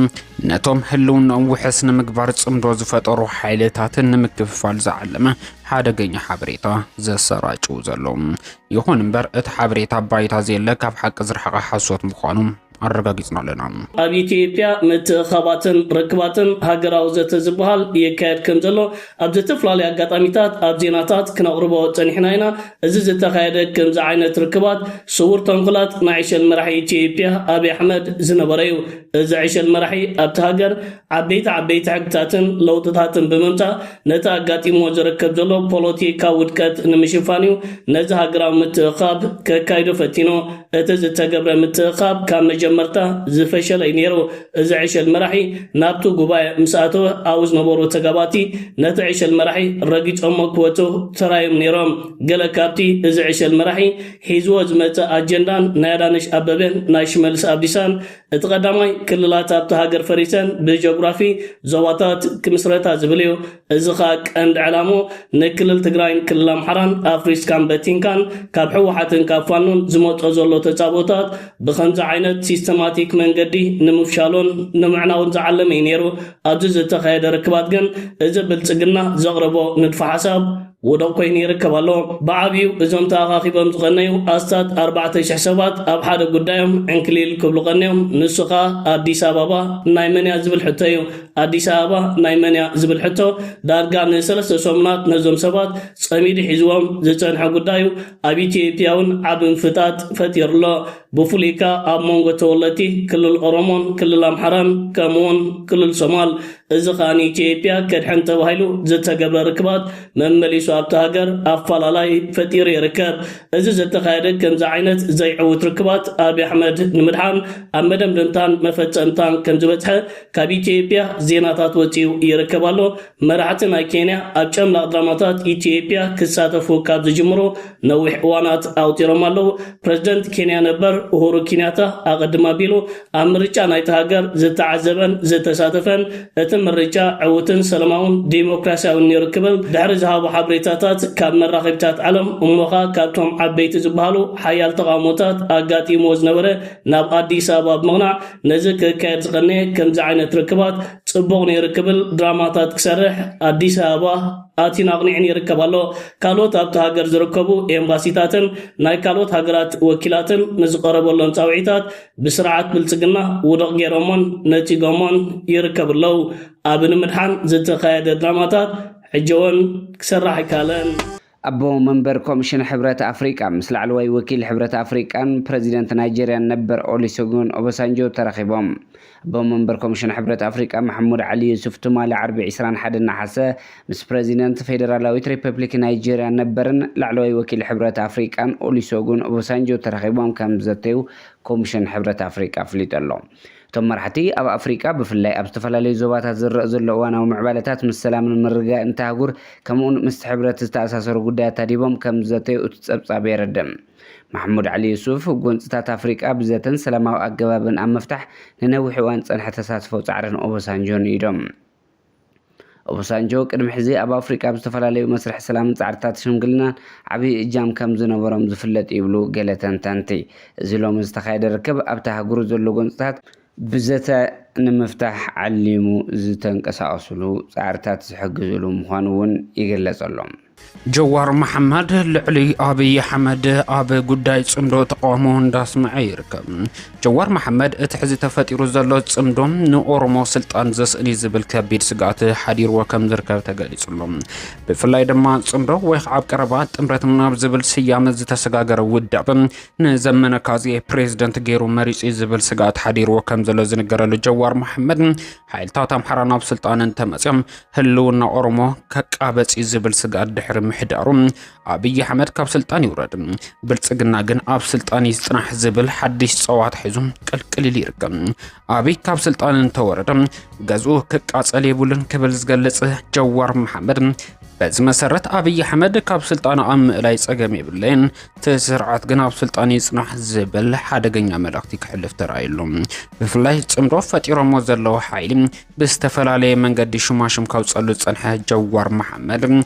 زخع بسنك صمرو تسمعي وزلو كبير سقات مبقسي بمقبر أبي حمد كاب سلطان اليوم بلصقنا جن أب سلطان يصنح زبل حدغኛ دراما مئتاو نبوزحه تغريملهم نزي مسرت غيرون لعلو الكملاخي جونوسايدر أبي حمد أبي قداي صمرو سفح تقامو انداسمعي يركم جوار محمد قدم كبلون أبي زختلهم زنبرو بوليتيكاوي وفرطاتهم أبي لعله حزب تግራይ كتر صلي زنبرو القسم منبرو زفلتيوم لعله حزب تግራይ دما أبي لعله حزب أمحرا بتدغاغامي زنبرو صليت كان صبارق زفلت جوار محمد أبي قربا أبي بوليتيكا إثيوبيا انتنغسكو بزبل دراما كان كابي غولباب أورومو وصم بغولباب إثيوبياوي أبي بوليتيكا إثيوبيا نمنغاس صعرتات كغبر ترايوم بتقرانيو جنا أبي قربا حزبتات أمحران تግራይን حدا زغبر صمدو قلقل مبالو سيبوم ورمو أب سلطان كيصنح كبير حدغا يزبل امنت بمحدر نصمدو زلو تقامو بستفلالي منغدي كغلص دحر مصنح أبي يوردلنا بلصقنا جن يصنح زبل حدش ملخت حزو بممصام أنصار صمدو ግልጽ ዋሙ አንጸባሪቁ እዩ ኣብ ኢትዮጵያ ብዝካየድ ዘሎ ሃገራዊ ምክክር ጉዳይ አዲስ አበባ ቀንዲ መካትዕን መጋጨውን ጉዳይ ኮይኑ ከም ዘሎ ተገሊጹ እቲ ንልዕሊ ሓደ ወርሒ ክካየድ ፀንሐ ሃገራዊ ምክክር ኢትዮጵያ ጉዳይ አዲስ አበባ መተዓረቀ ሓሳብ ዘይተረኸበሉ ሕምረት ዘተ ኮይኑ በመቀጻል ነቲ መስርሕ ዘደናጎየ ቀንዲ አጀንዳ ከም ዝኾነ ተገሊጹ ሮብ 19 ነሐሴ 2026 አዳለውት ሰነድ ሓጺር ንድፈ ሓሳብ መሰቅረበው ተሳተፍቲ ትዘተ በሓጎስ ክሳብ መንባዕ በጺሖም መንባሮም ሓደ ምንጭ ንድሕሪት ተመሊሶ ንመደበር ቢቢሲ ዝገለጸ ኮይኑ በመሰረት ምንጭ ተሳተፍቲ ኣብ ስምዕ ተበጽሖሎም መሲልዎም ተስፋ ሰኒቆም ናይ መወዳእታ ውሳነ ዝሰምዑሉ ጉባኤ በሃንቀውታ ይጽበዩ ነይሮም እንተኾነ ግን ጉዳይ አዲስ አበባ ምስ ቀረበ ገለ ተሳተፍቲ አዳራሽ ገዲፎም ክሳብ መውጻእ ዝበጽሐ رؤي ናይ ሓሳብ ፍልሊ ተፈጢሩ ኩሎም ፕሬዝዳንታት ክልል ኢትዮጵያ ኣብ ዝተረኸቡሉ ኣብ ዝተኻየደ ዘተ ብዛዕባ አዲስ አበባ ሰፊሕ ክትዕን ግጭትን ዝተፈጠረ ኮይኑ ገለ ካብቶም ተሳተፍቲ እቲ ሃገራዊ ምክክር ብመንግስቲ ተጨዊ ብዝብል ቅሬታ ርእሶም ደፊኦም ካብቲ አዳራሽ ከም ዝወጹ ተሓቢሩ ዓይኒ ዝወፀ ኢድ ምጥምዛዝን ፖለቲካዊ ዕብለላን ርኢና ክብሎ ምንጭታት ንቢቢሲ ገሊጾም እዚ ን4 ዓመታት ክዳሎ ፀንሐ ሃገራዊ ምክክር ኣብ መብዛሕትኦም አጀንዳታት ኣብ ሰምዕ እኳ እንተበፅሐ ጉዳይ አዲስ አበባ ግን ክሳብ መወዳእታ ኣከራኻሪ ኮይኑ ይቕፅል ከም ዘሎ ተሓቢሩ كان إثيوبيان زنبران وتحدروا وركب المتنخاري سرحة كم زلوا عند تجلس يركب أمريكا تلاقي كم زخانة زنجروا لأبي أحمد كاب سلطان نخل زيت دل مخانا زفلت أكوان تخانا أمريكا خط جبرات تقل نياز وارد جاف ناي تكنيك دقافن ناي جنزب دقافن كم زخانن أبي أحمد أب سلطانه مقصالن زي مقصالن زوسن أكل حيلتات تأمرات كم زخانن حيلتات تأمرات تنكيرهم أمريكا يكون مشاركة حيل ميزان كم زريان لقونت بوليتيكا ناقلز يركبهم يكون برني حيالات هجرات إذا أتاونا تنتهلي تتقرنت كنواح كم زخل أتاو متحدروا لقونت قديس أمالهم إذا كم زيلن هالو سراويت بلتقنا ببزحي رقف كم زلو حجي كاب جنبراس زترخب حابريتا يرد كاولو زترقب حابريتا كم زحبرون كباب 12 ساعة زجمرة متقعت حيلتات امرات عبي عوتنا مزقبي قسقس كم زلو تحبيرون ሕጂ ካብቲ ግንባር ዝተረኸበ ሰበር ዜና ከም ዝገለጾ ሓራ ገበያ ጉብየ ከባቢታት ቆቦ ረቢት ብከቢድ ብረትን ብድሮንን ዝተሓገዘ ውግእ ይቕፅል ከም ዘሎ ተሓቢሮም እዘን ወሰንቲ ቦታታት ንምቁፅጻር ሓያል ውግእ ይካየድ ከም ዘሎ ዝገለጹ ፍልፍላት ናቲ መጥቃዕቲ ሓይልታት ፋኖን ሰራዊት ትግራይን ብጥምረት ከም ዝጀመርዎ ገሊፆም ኣለዎም ዛጊድ ብዘሎ ሓበሬታ መሰረት ብልጽግና ሓይሊ ድሮን ይጥቀም እኳ እንተሃለወ ጥሙር ሓይልታት TDF-ን ፋኖን ግን ድፍዓት ብልጽግናን መሻርክቶን ብምስባር ይግስግሱ ከም ዘለዉ ካብቲ ግንባር ዝተረኸበ ሓበሬታ ይገልጽ ዘንጊዑ ዝተረኸበ ሓበሬታ ከም ዝገለጾ ወርቂ ኣብ ዝበሃል ከባቢ ዝነበረ ዓምቦኽ ሰራዊት ብልጽግና እውን ኣብ ከባቢ ይኣቱ ከም ዘሎ ንትውግእ እናሰፍሐ ይኸይድ ከም ዘሎ ተገሊጹ ኣሎ ካብቲ ግንባር ዝተረኸበ ተወሳኺ ሓበሬታ ከም ዝገለጾ ሰራዊት ብልጽግና ብዝረኸበ ኣጋጣሚ ኢዲ ህብን ይፈርስን ከም ዘሎን እቲ ዕላዊ ጦርነት እንተተጀሚሩ ኣብይ ኣሕመድ ዝከላኸል ሞራል ዘለዎ ሰራዊት ከም ዘይብሉን ተገሊጹ ኣሎ ስለዚ ድማ ኣብይ ኣሕመድ ዝወነና ሓይሊ ድሮን ወሳናይ እኳ እንተኾነ ሓይሊ ድሮን ጥራሕ ግን ናብ ዓወት ከብፅሖ ከም ዘይኽእል እንዳተገለጸ ይርከብ ኣዛዚ ሰራዊት ፋኖን ስርዓት ብልጽግና ንምእላይ ቃለስ ከም ዘለዎ ገሊጹ ሓደ ካብቶም ስሙያት መራሕቲ ሓይልታት ፋኖ ዝኾነ ዘመነ ካሴ ዕላምኦም ሞትን መቃብርን ስርዓት ብልጽግና ንምቅልጣፍ ዝዓለመ ምዃኑ ገሊጹሎም ዘአፍሪካን ሪፖርት ምዝተብሃለ መርበብ ሓበሬታ ጻንሒት ዝገበረ ዘመነ ካሴ ብዝተፈላለየ መንገዲ ክጓዓዝ ዝጸንሐ ፋኖ ናብ ሓድነት መምጽኡ ስዒቦም ሓደሽቲ ምዕባለታት ኣብ ክልል ኣምሓራ ክፍጠሩ ምኽንያት ኮይኑ ከም ዝርከብ ገሊጹሎም ኣብ ትግራይ ምስ ዘለዎ ጉጅለታት ሓዊስካ ብውሕዱ ምስ 7 ውዳበታት ድማ ዘተ ከም ዝተኻየደ መራሒ ፋኖ ገሊጹሎም ሓይልታት ኣምሓራ ማለት እውን ፋኖን ሰራዊት ምክልኻል ትግራይ ፈጢሮሞ ዘለው ምትሕብባር ኣብቲ ሃገር ዓብዪ ፖለቲካዊ ለውጢ ሒዙ ከም ዝመፀ ገሊጹሎም ዘመነ ካሴ እቲ ሕዚ ምስ መንግስቲ ትግራይ ኾነ ምስ ካልኦት ሓይልታት ዝግበር ዘሎ ዘተ ንኣብይ ኣሕመድ ምእላይ ጥራሕ ዘይኾነስ እቲ ሕዚ ዘሎ መንግስቲ ምስ ተኣለየ ኢትዮጵያ እንታይ ክትመስል ከም ዘለዋ ኣመልኪቶም ይመኽሩ ከም ዘለው ገሊጹሎም ኣብ ክልል ኣምሓራ ካብ 2023 ብኣቆጻጽራ ምዕራባውያን ጀሚሩ ኣንጻር መንግስቲ ኢትዮጵያ ዝቃለስ ዘሎ ፋኖ ንዓመታት ከካየዶ ጸንሐ ናይ ደባይ መጥቃዕቲ ተጠዋቢሉ ናብ ጸረ መጥቃዕቲ ይሰጋገር ከም ዘለውን ዘመነ ካሴ ገሊጹሎም ዕድመ ስልጣን ስርዓት ብልጽግና እውን ኣብ ዝሓጽር ግዜ ከም ዝቃበጽ ወሲኹም ሓቢሩሎም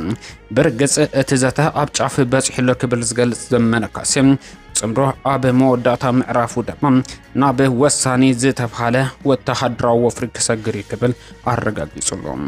እቲ ሓደ ተዓብዪ ዘይተሓሰበ ቀውሲ ኣብ ኣዲስ ኣበባ ዝብል ብርግጽ ኣብዛ ሓጻር ሰዓት እዚኣ ዝውዳ ኣይኮነ ዋና እቶም ናይቲ ቀውሲ ዋና መግለጽታት ዝበሃሉ ግን ከቕምጥ እየ ኣብ ኣዲስ ኣበባ ዳርጋ ናይ ዱላ ቀረሽ ዝኾነ ዱላ ዝተረፎ ኣፈላላይ ቀኒ ንሕና እውን እንዳገለጽና ዝቐነና ኣብ ምክክር ኮሚሽን ዝበሃል ውሽጢ ማለት እዩ ነገር ግን ሕዚ ፕሬዚደንታት ናይ ክልላት እንተይተረፈ ዝተጻረፍሉ ኩነታት ተፈጢሩ 3 ግዜ ተናዊሑ እቱ ብ10 ብ50 ብ250 ብ500 ተባሂሉ እናተረኣየ ዝቐነየ ድራማኦም 4000 ሰባት ዝተረኸብሉ ክንበብ ተባሂሉ እቱ ዝንበብ ጾሚቖም ከቕምጡ ጾሚቖም ከቕርቡ ተባሃሉ 120 ሰባት ተፈልዮም ካብ ኩሉ ተመሪጾም ተቐሚጦም ነይሮም እዚኦም ዞም 120 ኣብ ክርክር ኣትዮም ኣብ ክትዕ ኣትዮም ክስማዕሞ ኣይከኣሉን ኣብ መንጎ በሉ እምበኣር እንድሕር ክንስማዕማዕ ዘይከኣል ናብዚ ኢሎም ተን ዘይተስማዕምዑለን ታዋና ናይ ኣዲስ ኣበባ ጉዳይ ሓንቲ ክንመጾ ኢና ቃል ብቃል ኣውዚዩ ናይ ኣዲስ ኣበባ ጉዳይ ናይ ወልቃይት ጉዳይ ናይ ወሎ ጉዳይ ናይ ዓፋር ናይ ቤንሻንጉል ዓበይቲ ሕቶታት ኮይኖም 227 ሕቶ ናብ 9.8 ኣጀንዳ እዩ ነይርዎ ሕዚ ካብዚኣቶም ናይ 27 ዝኾና ስምምዕነት ዘይተበጽሐለን እዩ ካብዚአን ኣዲስ ኣበባ ወልቃይት ወሎ ዓፋር ቤንሻንጉል እዩ ናይዚአን ክነግረኩም እዩ ባይዘወይ ኣዳነች ኣበቤ እንተይተረፈ ረጊጻ ዝወፀትሉ መድረኽ እዩ ኣዳነች ኣበቤ እውን ረጊጻ ወፅያ ኣብዞም 120 ብፍላይ ረጊጻ ወፅያ ጸርፉ እውን ተጻሪፎም እዮም ክነግረኩም ሓደ ብሓደ ሓደ ናይ ኣዲስ ኣበባ ጉዳይ እንተርኢና ኣዲስ ኣበባ ናይ ፌደራልን ናይ ኦሮሚያን ካፒታል ትኹን ዝብሊቱ ናይ ኦሮሞ ሕቶ እዚ ሕገ መንግስቲ ኣፍልጦ ይሃቦ ዝብል እዩ ኣዲስ ኣበባ ናይ ኩሉ እምበር ፍጹም ናይ ኦሮሚያ ተባሂላ ክትቅመጥ የብላን ዝብል ከዓ ናይ ካልኦት ኒ ኣምሓራ ድሓርዮም መጽኦም ብደንብ እንዳደፍኡ ዝመጹ ድሓር እዩ ዋላ ባዕሉ ኣረጋ ከበደ እውን ተጸዊዓት እዩ ሽመልስ ኣብዲሳ እውን ተጸዊዓት እዩ መዓዘ ኩነታት ናብ ምጽራፍ ምስተበጽሐት ጸርፍ እንታይ ነይሩ ዝብል ክዝግንነኩም እዩ እዚኦም ዲኦም ዓዲ ዝመርሑ ዘለዉ ዝብል ሕቶን ምልዓል ዝኸውን እዩ እቲ ብጣዕሚ ተንኮል ዝተገበረ ኣብን ብልጽግናን ኢዜማን እዮም ጸሓፍቲ ናይቱ መደብ ኣብ ዝኾነ ይኹን መድረኽ ኣብ ዝኾነ ይኹን ጉጅለ ናይ 10 ይኹን ናይ 50 ይኹን ናይ 250 ናይ 500 ጸሓፍቲ ወይ ኣብንዩ ወይ ብልጽግና እዩ ወይ ኢዜማ እዩ ስለዚ እዚኣቶም ጸሓፍቲ ኮይኖም ከገልግሉ ዝተገበረሉ ብልጽግና እዩ ኣብይ ኣሕመድ ዝልኡ ኮይኑ ኣብን እውን ኣብይ ኣሕመድ ፍሪሱ ናብ ናይ ባዕሉ ዝቀየረ ኢዜማ እውን ኣብይ ኣሕመድ ፍሪሱ ናብ ናይ ባዕሉ ዝቀየረ ሕዚ ከመይ ገሮም እዮም ኦሮሞማ ዝጥቀምሎም ነይሮም ኦሮሞማ ክንብል ኦሮሞነት ማለት እዩ ብርግጽ ምስ መቃልስና ናይ ኦሮሞውን ክንባዝ ይሁልናን ግን እቶም ብናይ ህዝቢ ኦሮሞ ዝላገጹ ዘለዉ بهزب أورمو شقط زلوا سبات كم يقرم كم لاقصلهم رأي عب صحف تسماميهم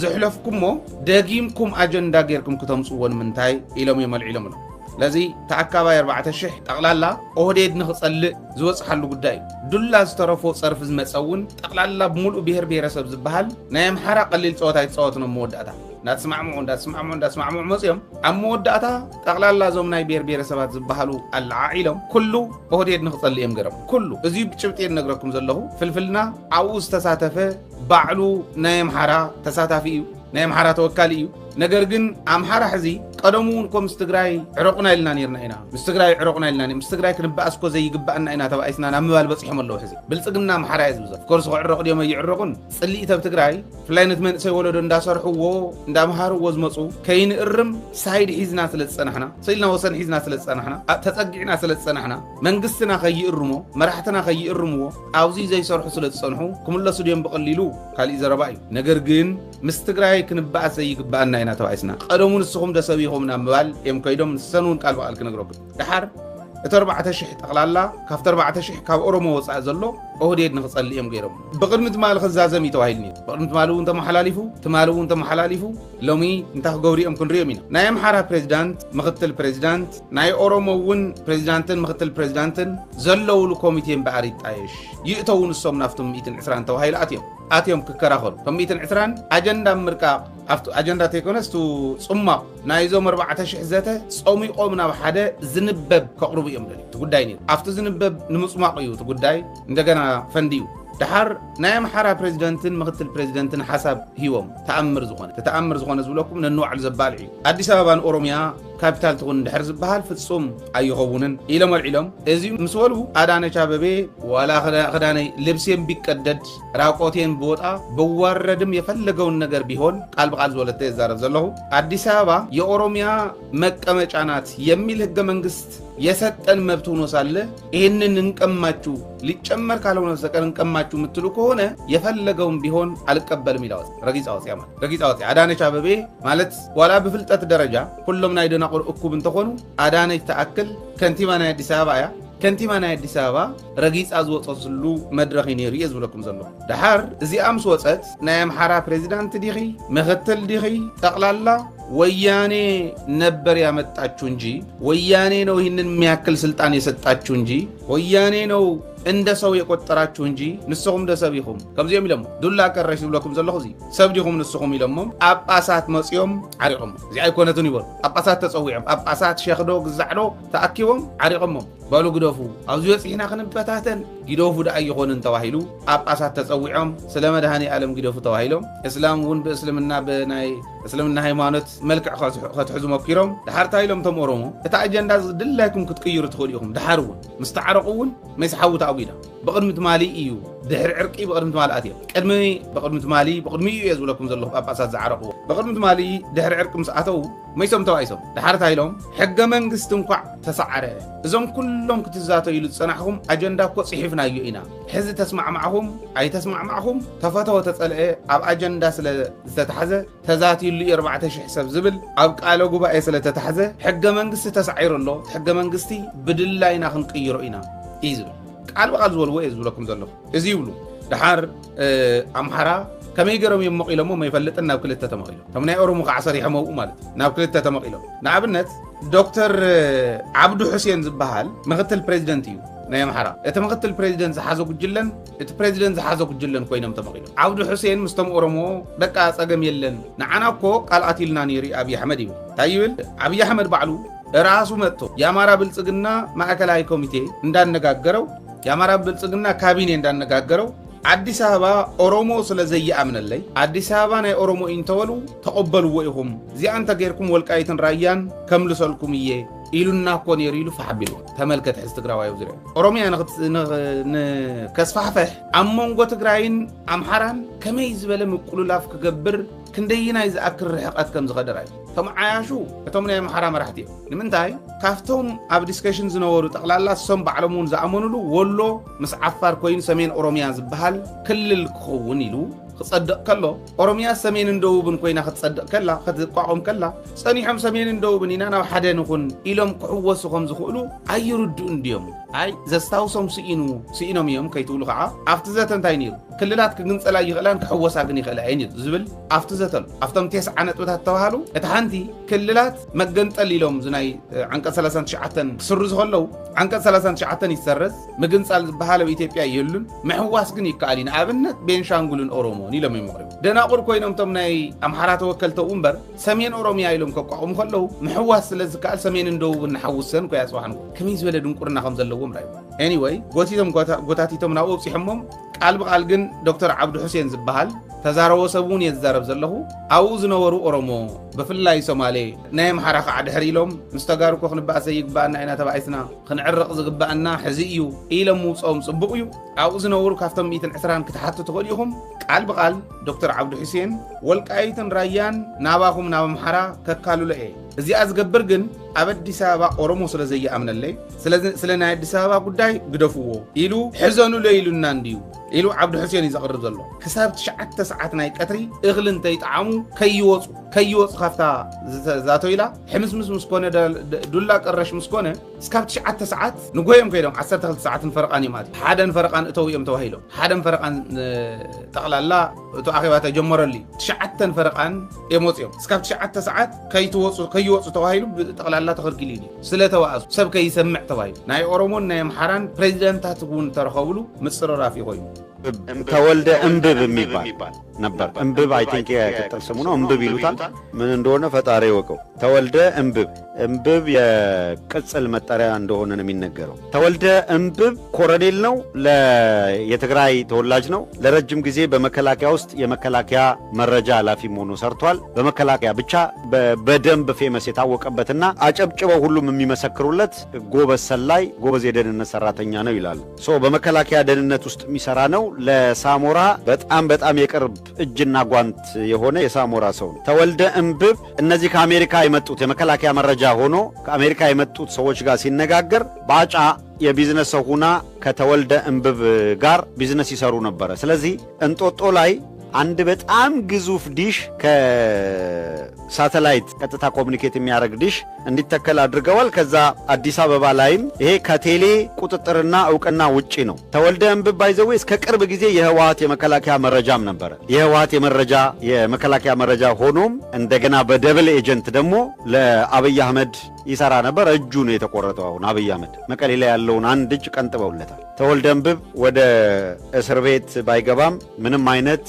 ሰው ጋር እንዳይገናኝ እንቅስቃሴው ተገድቦ የቁም እስር ላይ እንዳለ መረጃዎች ያመለክታሉ ተጨማሪ ግምገማዎች የተካሄዱበት እንደሆነ ነው የመረጃ ምንጮቻችን ይነገሩ እታ ጉዳይ አነ ስለዝፈልጣ ከነግረኩም ሕዚ 4 ነገራት አልዒ ሓደ ናይ ተወልደ ናይ ሰለያ ብቕዓት የተዋጣለት ሰላይ ነው ይሉ ዚሓቂ ኣነ ይኮንኩን ዝብሎ ብፆት ዝብሉ ወይ ምንም ጥርጥር የብሉን እቲ ኻሊእ ምስ ሳሞራ ዘለዎ ረኽቢ ገሊጹ ምስ ሳሞራ ሓያለ ኣፈላላይ ከም ዘለዎ ኣነ ፈልጥ እየ ተወልደ ኣብ መከላከያ እውን ካብ መከላከያ ካብ ዝወፅእ ኣብ መከላከያ እዩ እስካዕ ቀረባ እውን ይብል ኖርማል ንውሕ ስለ ዝበለቱ ቪድዮ እስካዕ ሕዚ ዝበለ ኣኽለና ስለ ዝኾነ ፀለመ ንኽነልዕል ስለ ዝኾነ ንኸዶ ዘለና ኣብ መከላከያ ካብ መከላከያ ካብ ዝወፅእ 17 ዓመት እዩ ተወልደ ቀደም ይወፅ ብዘመነ መለስ ይወፅ ኣብ መከላከያ እውን ኣይነበረ ዝሓለፈ 17-18 ዓመት ማለት ምስ ባጫ ባእሲ ነይርዎ ትኽክል እዩ ምስ ሳሞራ ፍቕሪ ነይርዎ ግን ትኽክል ኣይኮነን ብዋናነት ድሽ ከዓይሉ ድንቁርና ምዃኑ እዩ ዘርእየን ማለት ዝወዲ ከምኡ ዝበለ ተኽእሎ ከም ዘይብሉ ኢንተሊጀንስ ብኸምኡ ይኸድን ብደንብ ስለ ዝፈልጦ እየ ዝዛረበኩም ካብ ናይ ቴሌ ቁፅፅር ወፃእ ዝኾነ ድሽ ተኺሎሞ ዝኾነ ተራራ ይብል ከምኡ ጌርካ ኣለሉ ቴሌ ምስ ናይ ኢንተሊጀንስ ዘራኽቦ ላይን ቴሌ ዝቆፃፀሮ መስመር ዝረኸቦ ሓበሬታ ኢንተሊጀንስ ብዝሃቦ ኦርደር ቴሌ እዩ መረዳእታ ውፅእ ዝህብ ካብ ኣርካይቭ ወፂ ዝህብ ቴሌ እዚኣ ታረኽቦ ቴሌ ዘይቆፃፀሮ ድሽ ዝበሃል ብድሽ ከዓ ረሲቨር ናይ ሳተላይት ገይርዎ ከምዚ ዝበሃል ናይ ድንቁርና ፀለመ እዩ ቶም ዝሃብዎ ሰባት ክነግረኩም እዩ ፈልጦም እያ ቶም ዝሃብዎ ሰባት ፍሉጣት እዮም ቶም ዝሃብዎ ሰባት ከመይ ጌርካ ፈሊጥካ እዮም ተልኩምኒ ናይ ባዕልና ናይ መረዳእታ ማሕበር ብደንብ ዝረኸብዎም እዩ ግን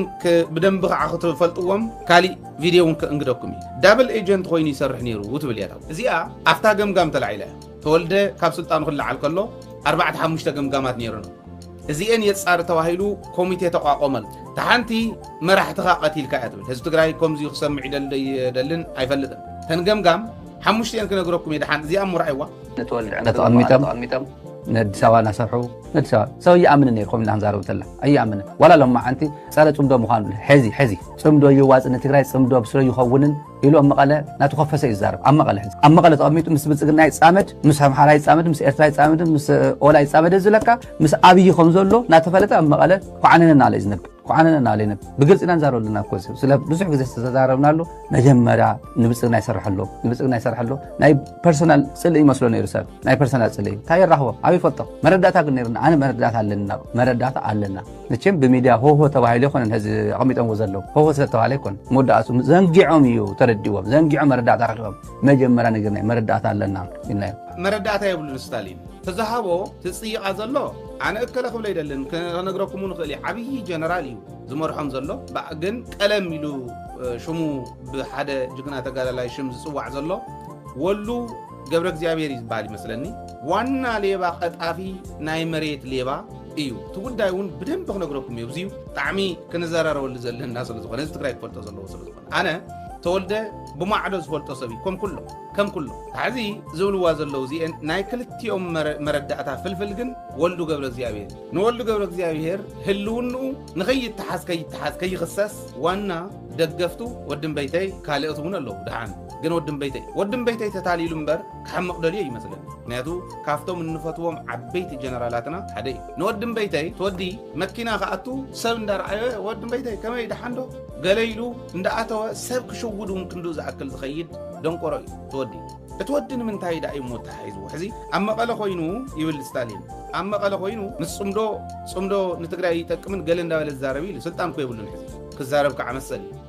صمدو يتقمي دون بللنا نحن صمدو يتقمي غندنو لو زعكل صمدو يتقمني الكاناي مزراب مسل تقاليس زوم مسل إن بالله أو زي صامدنا يغوننا نيلو خأمن مسلي كندو زعكل وانجل غير كان خرقه أي تحسبه زي يتقم مصير انت ترى أيوة يتقم من قبل نجرجن كعا نهزب تقراي كم تهزل العالم وهو زمان ملء تقالس السبندي كم أجيرو قالس سألان خيات تصرح نجرجن زي يتقم تمصير وحساب وخقرب مسلي حساب مقرب نوري أما قال خويني نبي داي مخ نبي تقول داين داي مسلم ولو قبرك زيابير نتولد عدي سوا خوينهم بوتا أما تشاچوم لهم زلومو بق أوص أخطلو قايم كتفو قايم يلو عزاري بيو تولو مالت سراريتشني تقولع تودي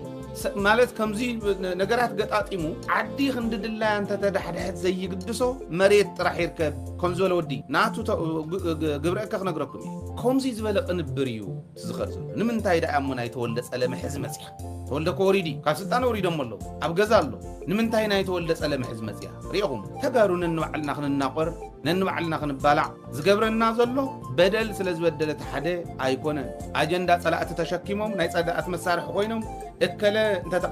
تقنس إلهم سنفنهم بمقناس كشفوا نزلوا دخومان عبسلطان سلزبوز زياتهم شفنوهم كالوت دخومات كعا بتحتنا تاتهم مسارح سلزبوني اتاقم تنحموش سنة بستوهالا عجبتها قتيلك إخا تواهيلو مسبل سقنا تراغبي إخا تواهيلو عبسقرادو بتسرح إخا تواهيلو اوكي عبسقرادو بتسرح إخا تواهيلو سرح واحد تغيد إخا تواهيلو حمشيتون الله حزي اتناي عجبتها قتيلك تواهلو تقتلوا عجبت كليل زقربه تولوا قبلك زيابيل زبالي عبد دبابا يزقربه نقرأكم زلوا أخيبا فالسحاب منجس أكوا ودم بيتي بعلو دباب بيت تسعتفوا له أخيبا تولد جم تواهيل قريب له هالو يلهم دويلهم ثم تقتلوا تواهل عجبت تسوي عمتهم هيوم مسكرنا تميو فشلات تروزي قال أي مسبل سقنا تراقبيها كيد كأخان الدساوس تملاليس كان يركا تملالسيها مسبل سقنا تلوه تقبليها خيد كا زبلون قريب له فالسحاب منجس بعلو أنا زي فلتو أي كدن ናይ ስለላ መሓወር ዝመርሕ እዩ ሳላ ዝኸደ ዝረኸብናዮ ብዙሕ እዩ ስለዚ ናይ ስለላ መሓወር እዚ ሰርሐ ዘይሰርሐን ኢልኩም ኣነ ዘይፈልጦ ነገር ስለ ዘይከደ ኣስርሑና እንደበጃኹም ኢሉ ቃል ብቃል ኢልዋ ኢለ ነገር ኣስርሑና ኢሉ ሰላላ እኮ ምስ ፀላኢኻ ቀሪብካ መሲልካ ተመሳሲልካ ክትሰርሖ ዝግባእካ እንተሃልዩ ትሰርሖ ብዙሕ እዩ ትመስርሑ እዩ ሓምሓም ዘይሰብር ነፈዝ ነቱ ትግራይ ክትርባሓሉ ትኽእለሉ ነገር ከምዚ ገይሮም እዮም ድሓር ወድም በይተይ ባዕሉ ዝሓተቶ ንፍሳሃ ዝሓተቶ ከልዕለልኩም እዚ ኩሉ ክመላለስ ክኸለስ በዚ መዓልቲ በዚ ግዜ ዝኸደስ ንስኻ ኢኻ ሊእካዮ ንስኻ ትፈልጦ ኢኻ ኢልዎ ወ ኣነ ዘይፈልጦ ይከደን ኢልዎ ቃል ብቃል ብቐዳምነት ርሑስ በዓል ኣሸንዳ ንጀጋኑ ዋዕሮታት ትግራይ ኣብ መላእ ቃልሲ ኮንክን ነቲ ውቅብ ባህልናን መንነትናን ብጀግንነት እንተኽብራ ዘለኽን ጀጋኑ ኣዋልድ ዓድና ኣብ ውሽጢ ዓድና ወፃእን ትርከባ ኩላኽን ደቂ ኣንስትዮ ትግራይ ሕዚ እውን ብሹም ሚድያና እንኳዕ ኣብፅሕክን ክንበለ መልእኽትና ንሕልፍ ሕዚ እውን ሓድነት ህዝቢ ትግራይ ኣብ ዝዘርግ ምንቅስቃስ ተዋፊርኩም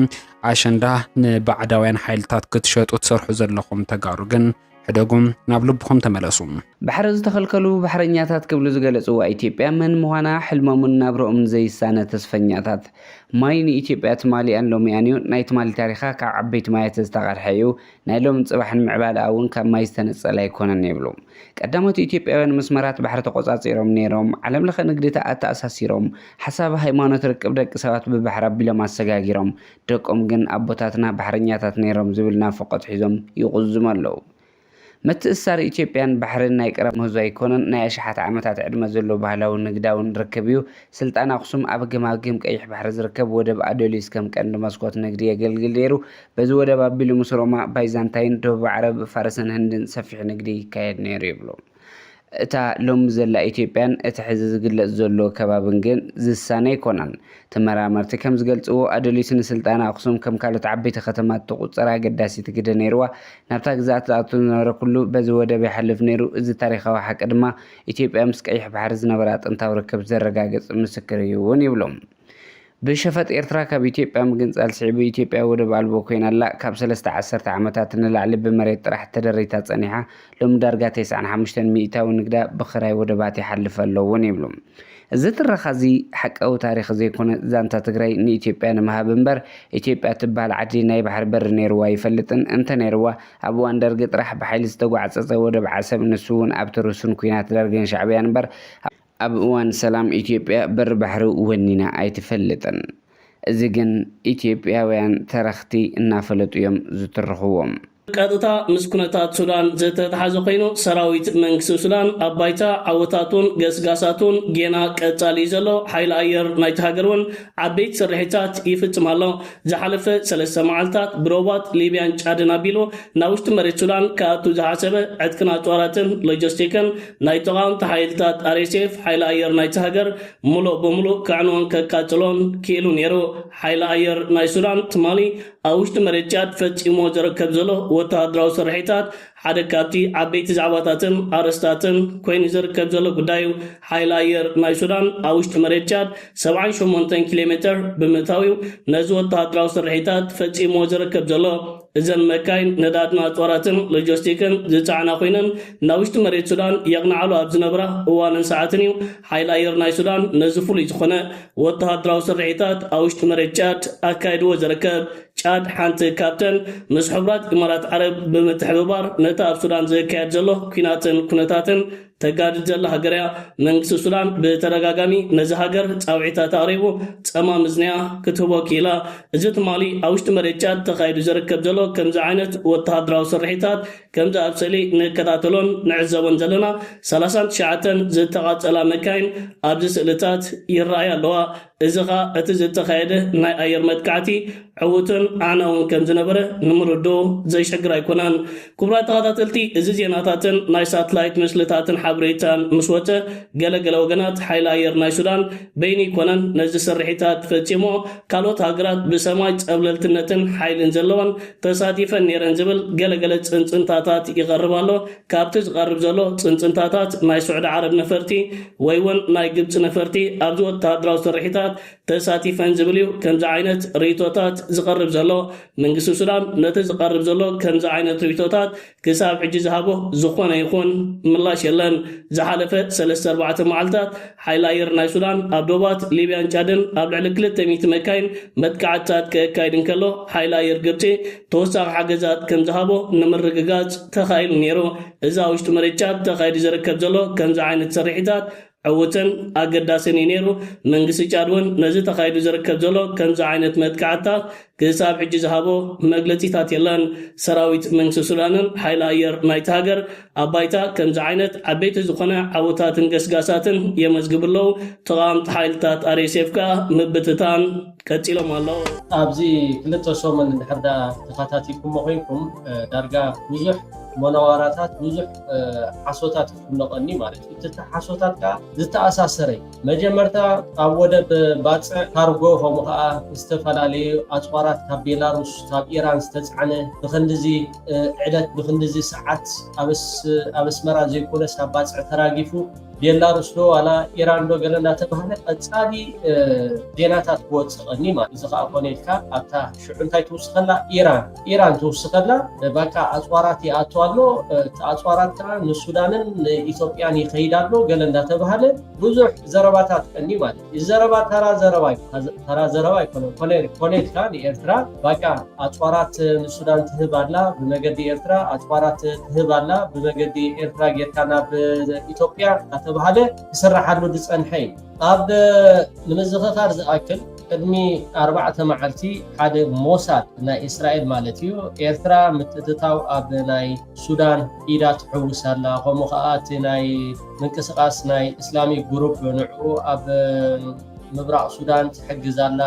ከምኡውን ወታደራት ተሰልጥና ኣላ ዝብል ከይሓፈሩ ከይሓነቑ ኣታውነት ኤርትራ ኣብ ጉዳይ ሱዳን ኢሎም እስራኤል ማለት እዩ ኣብ ልዕሊ ኤርትራ ማለት ዜርካ እዚ ኣብ ቀርኒ ኣፍሪካ ዝካየድ ዘሎ ፕሮጀክት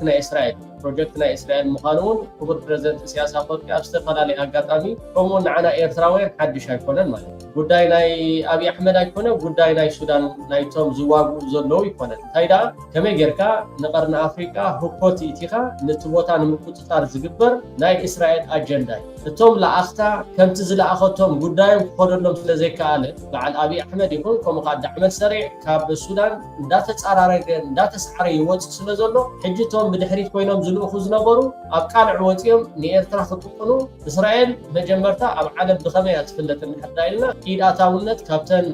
ሕጊ ናይ ዓለም ዘይትኽተል ኣብ ቃዛ ኣብ ፍልስጤም ትገብሮ ኣብ ኢራን ትገብሮ ኣብ ሊባኖስ ኣብ ሶርያ ኣብ ዝተፈላለዩ ሃገራት ኣብ ሶማል ኣፍልጦ ንሶማሊላንድ ማለት ሕጊ ዓለም ጥሒሳ ንሶማሊላንድ ኣፍልጦ ዝሃበት ካብዚ ዝዓቢ ኢድ ኣታውነት የለን። እስራኤል ኢዳ ጥራሕ ዘይኮነት ትእቱ ኩሉ ነብሰያ ትእቱ። ስለዚ እሳ ድልያታ ክትገብር ሓላል እሞ ከዓ ንሕና ከም ጎረቤት ሃገር ሱዳናውያን ልዕሊ ማንም ንኤርትራውያን ይቐርቡ ማለት ካብ ንእስራኤል ማለት ጉዳይ ሱዳን ከዓ ጉዳይ ናይ ኣብቲ ጎረባብቲ ዘለዉ ከም በዓል ዓፋር ከም በዓል ናይ ትግራይ ዘሎ ዘዳው ከም በዓል ናይ የመን ሰላም እንድሕር ዳ ተፈጢሩ ሰላም ናይ ኤርትራ ኢልና ስለንሓስብ እዚ ጉዳይ እዚ ኩሉ ግዜ መቸም ኣፅዋራት ትራገፍ ኣሎ። ብዕለት ክንዲዚ ካብ ኢራን ተበጊሳ ካርጎ እዛ ዓይነታ ገለ ከምኡውን ገለ ባክ ዳርጋ ቀፃሊ ዜና ማለት እዩ። ኣብዚ ዜና ትግርኛ ኢሎም ዝፍንውለው ከም ዘላ ተወሲዶም እቲ መደበር ከም ኢሉ ዜና ዝፍኖኸ ካበይ እንድሕር ዳ ኢልና ትምንጪ ካብ እስራኤል ኮይኖም ዜና ይሰርሑ ናቶም ማስ ሜድያታት ኣለዎ በቃ ሽዑ ሰብ ከዓ ተድምፆ ይጅምር ማለት እዩ። ሓሶት ክዳጋገም ከሎ ሽዑ ዝማሕበራዊ ሚድያ ሓቂ ይመስል ግን እንዳተዛረብናሎ ክመፅእ ስለ ዝፀንሐና እዚ ውፁእ ሓሶት እዩ። ዝሕንኽ ዕሸል ከምኡ ክገብር ኣይኽእልን እዩ ግን ወረደና ክትጉልበብ ምእንቲ ኤርትራ ከምዚ ትገብር ኣላ ኢልካ ክሲ ናብ ዋና ፀሓፊ ምፅሓፍ ዝሕንኽ እዩ። ዕሸል ከምኡ ክገብር ኣይኽእልን እዩ ግን ወረደና ብሎ ሓድሽ ነገር ኣይኮነን ክትብል ትኽእላ ግን ኣብ ኢትዮጵያ ከምኡ እውን ኣጋጢሙ ይፈልጥን ከምዚ ዓይነት ነገር ተራእዩ ይፈልጥን እዩ። ዝሕጂ ዘሎ ጉዳይ ግን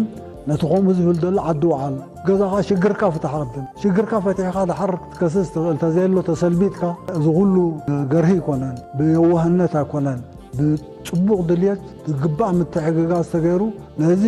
ዝሓለፍናዮ መዋእላት ንዕኡ ዘኸትም ናብ ዝሓሸ መጻኢ ዝወስደና ዝምድና ክንምስርት ኣለና ሰጋመጋእ ክንብል የብልናን ክንጠራጠር የብልናን ዘለና ከነወፍለና ተባሂሉ ተሰሪሕሉ ክንደይ ዓመታት ኣብ መወዳእታ ንዕኡ ባይታ ረጊፅካ ንኩናት እናተዳለኻ መፂኻ ትኸስስ ኤርትራ በየናይ ሎጂክ በየናይ መመዋት ኣነ እቲ ዝሰምዕ እውን ናይ ብሓቂ ኖርሞ የብሉን ሂድና ንቅድሚት ሰልበጣ ሓሶት ምድንጋር ከምዚ ኣመሰለ ኣብ ታሪክና ኢትዮጵያ እውን ተራእዩ ይፈልጥን ስለዚ ንሕና ጉዳይ ጥራይ ኣይኮነን ንገዛእ ርስና ህዝብታት ኢትዮጵያ ጉዳይ ስለ ዝኾነ ነዚ ከባቢ ዝፈጥሮ ዘሎ ፅልዋታት ከዓ መወዳእታ ስለ ዘይብሉ ሓደ ካብቲ ቀዲመ ጠቐስክዎ ከዓ ነዚን ከምዚታትን ክትዝርግሕ ከዓ ፈረንሳ ምሳና ኣላ ኣሜሪካ ምሳና ኣላ ኣጆኹም እዮም ዝብሉና ዘለዉ ኢማራት ምሳና ኣላ ናበልካ ዝግበር ዘረባታት እዚን ከምዚታትን ዝኣመሰለ ፕሮፓጋንዳ ክእረም ዘለዎ እዩ ንኣሜሪካ ክንከስስ ኣይኮናን ንኤውሮጳ እውን ክንከስስ ኣይኮናን ከምዚ ዝኣመሰለ ዝንቡዕ ፖሊሲታት ዘየድሊ ቅልውላዋት ናይ ዞባ ክፈጥር ዝኽእል ቃናን መዝሙርን ክደው ክብል ዘለዎ እዩ ሓደ ካብቲ ዞባዊ ምድኾታት ንብሎ ከዓ ክፍታሕ ዘለዎ ሽግር እዩ ብቐንዱ ተፈጢሩ ዝነበረ ተስፋ በኒኑ ስለ ዝኾነ ናበይ ክንከይድ ኢና ብከምዚ ኸ ንኢትዮጵያ ጥራይ ዝምልከት ኣይኮነን ንሶማል ዝምልከት ንኬንያ ዝምልከት ንደቡብ ሱዳን እስከ ፍሮተይ እዛ ሕጂ ዝህባ ሓበሬታ ክትርዳእኩም መታን ገለ ከትሕዞኩም ሞ ዓሮ ዝበሃል ዳዕሮ ከባቢ ጣብያ መሙና ኣብ ናይ መምህራን ማሕበራት ከባቢ ገዛ ተዓደለሉ ከባቢ ግሪን ኤርያ ተባሂሉ ተቐመጠ ኣብዩ ወዲቑ እታ ድሮን እያ እዚኣ እቲ ሓንቲ ሚግ ድማ ዝመፀት ምስ መንገዲ ኣየር ኢትዮጵያ ጎኒ ንጎኒ እያ መፅያ ኢሎም ዋ ኣብ ሕብረት ኮሌጅ እዚ መቐለ ዩኒቨርሲቲ ከባቢ ሕብረት ኮሌጅ ኣከባቢ ንሱ እውን ኣብ ዛጋ ግድሚ ስኩላ በረኻ ግድሚ ነገር ይወዲቑ ንሱ እውን ሓደጋ የብሉን ናታ ናይ እንዳ ማርያም ዳዕሮ ግን ሲቪላን ኣቑሲላ እያ ህፃውንቲ ኣዴታት ሪና የለና ኣብ ዓይደር ፎቶግራፋት ቪዲዮታት ሪኹም ኣለኹ እዚ ቤት ምክሪ ክልላት ኣዲስ ኣበባ መቐመጢ ፌደራል መንግስትን ክልል ኦሮሚያ ክትከውን ብኣብዝሓ ድምፂ ምውሳኑ ተገሊጹ ኣሎ ኣብ ትሕቲ ከይዲ ሃገራዊ ምክክር ዝርከብ ቤት ምክሪ ክልላት ኣዲስ ኣበባ ሕብራዊ መቐመጢ ፌደራል መንግስትን መንግስቲ ክልል ኦሮሚያን ክትከውን እዚ ውሳነ እዚ ድማ ኣብ ቀዋም ወይ ከዓ ሕገ መንግስቲ ክሰፍርን ብኣብዝሓ ድምፂ ከም ዝወሰነ ናይ ዓይኒ መንሰኻኽር ምንጭታት ይሕብሩ ኣብ ውፅኢት ድምፅን ተቃውሞን ኣብ ሃገራዊ ምክክር ዝተረኸቡ ምንጭታት ከም ዝገለፅዎ ካብ ርእሰ ምምሕዳር ክልል ኣምሓራ ኣቶ ኣረጋ ከበደ ወፃእ ኩሎም ኣባላት እቲ ቤት ምክሪ ነቲ ውሳነ ምድጋፎም ተገሊጹ ኣሎ ቅድሚ ሕዚ እውን ካብ ዝተፈላለዩ ክልላት ተውፃእፁ ወከልቲ ኣብ ዝተፈላለዩ ብርክታት ተዛትየምሉ ብዘይካ ናይ ክልል ኣምሓራ ወከልቲ ብኩሎም ተቐባልነት ምርካቡ ተገሊጹ ኣሎ ኣዲስ ኣበባ ቀይሕ መስመርያ ሕቶ ህዝቢ ኦሮሞ እዩ ነዚ ውሳነ ስዕቦ ኣብ መንጎ ህዝቢ ኦሮሞን ፖለቲካውያን ተንተንትን ዝተፈላለዩ ርእቶታት ይንፀባረቑ ኣለዉ ፊንፊኔን ህዝቢ ኦሮሞ ናይ ህልውና ወይ ከዓ ቀይሕ መስመርን ጉዳይ ምዃኑ ዝገልጹ ወገናት እታ ከተማ ናይ ኦሮሚያ ከም ዝኾነትን ብቐጥታ ኣብ ትሕቲ ክልል ኦሮሚያ ክትመሓደር ከም ዘለዋን ብነድሪ ሓሳቦም ይገልጹ እቲ ጉዳይ ንዘተ ምቕራብ እውን ካብ ህዝቢ ኦሮሞ ዓብዪ ቅሬታ ከም ዝፈጠረ ይግለጽ ኣዲስ ኣበባ መቐመጢ ክልል ኦሮሚያ ኮይና ዝፀንሐትሉ ታሪክ ሓድሽ ዘይኮነ ንዝሓለፉ 35 ዓመታት ዝነበረ ውሳነ ዝረኸበሉን ጉዳይ ምዃኑ እውን ይገልጹ ስለዚ እዚ ሕዚ ተመሓላሊፉ ዘሎ ውሳነ ነቲ ህዝቢ ዘለዎ ናይ ውልቀ ምምሕዳር ሕቶ ሙሉእ ብሙሉእ ዘይምልስ እዩ ክብሉ ወሲኾም ነቒፎም እዮም ወሲኾም እውን መንግስቲ ኢትዮጵያ ነቲ ናይ ሓቀኛ መሰል ሕቶ ንምሽፋን ዝፀንሐ ርእሰ ጉዳይ ከም ሓድሽ ኣጀንዳ ከም ዘቕረቦ ይኸሱ እዚ ጉዳይ ኣብ መጻኢ ፖለቲካ መዋቅር ኢትዮጵያን መምሕያሽ ቅዋምን ዓብዪ ጽልዋ ክህልዎ ከም ዝኽእል እውን ይግመት ኣሎ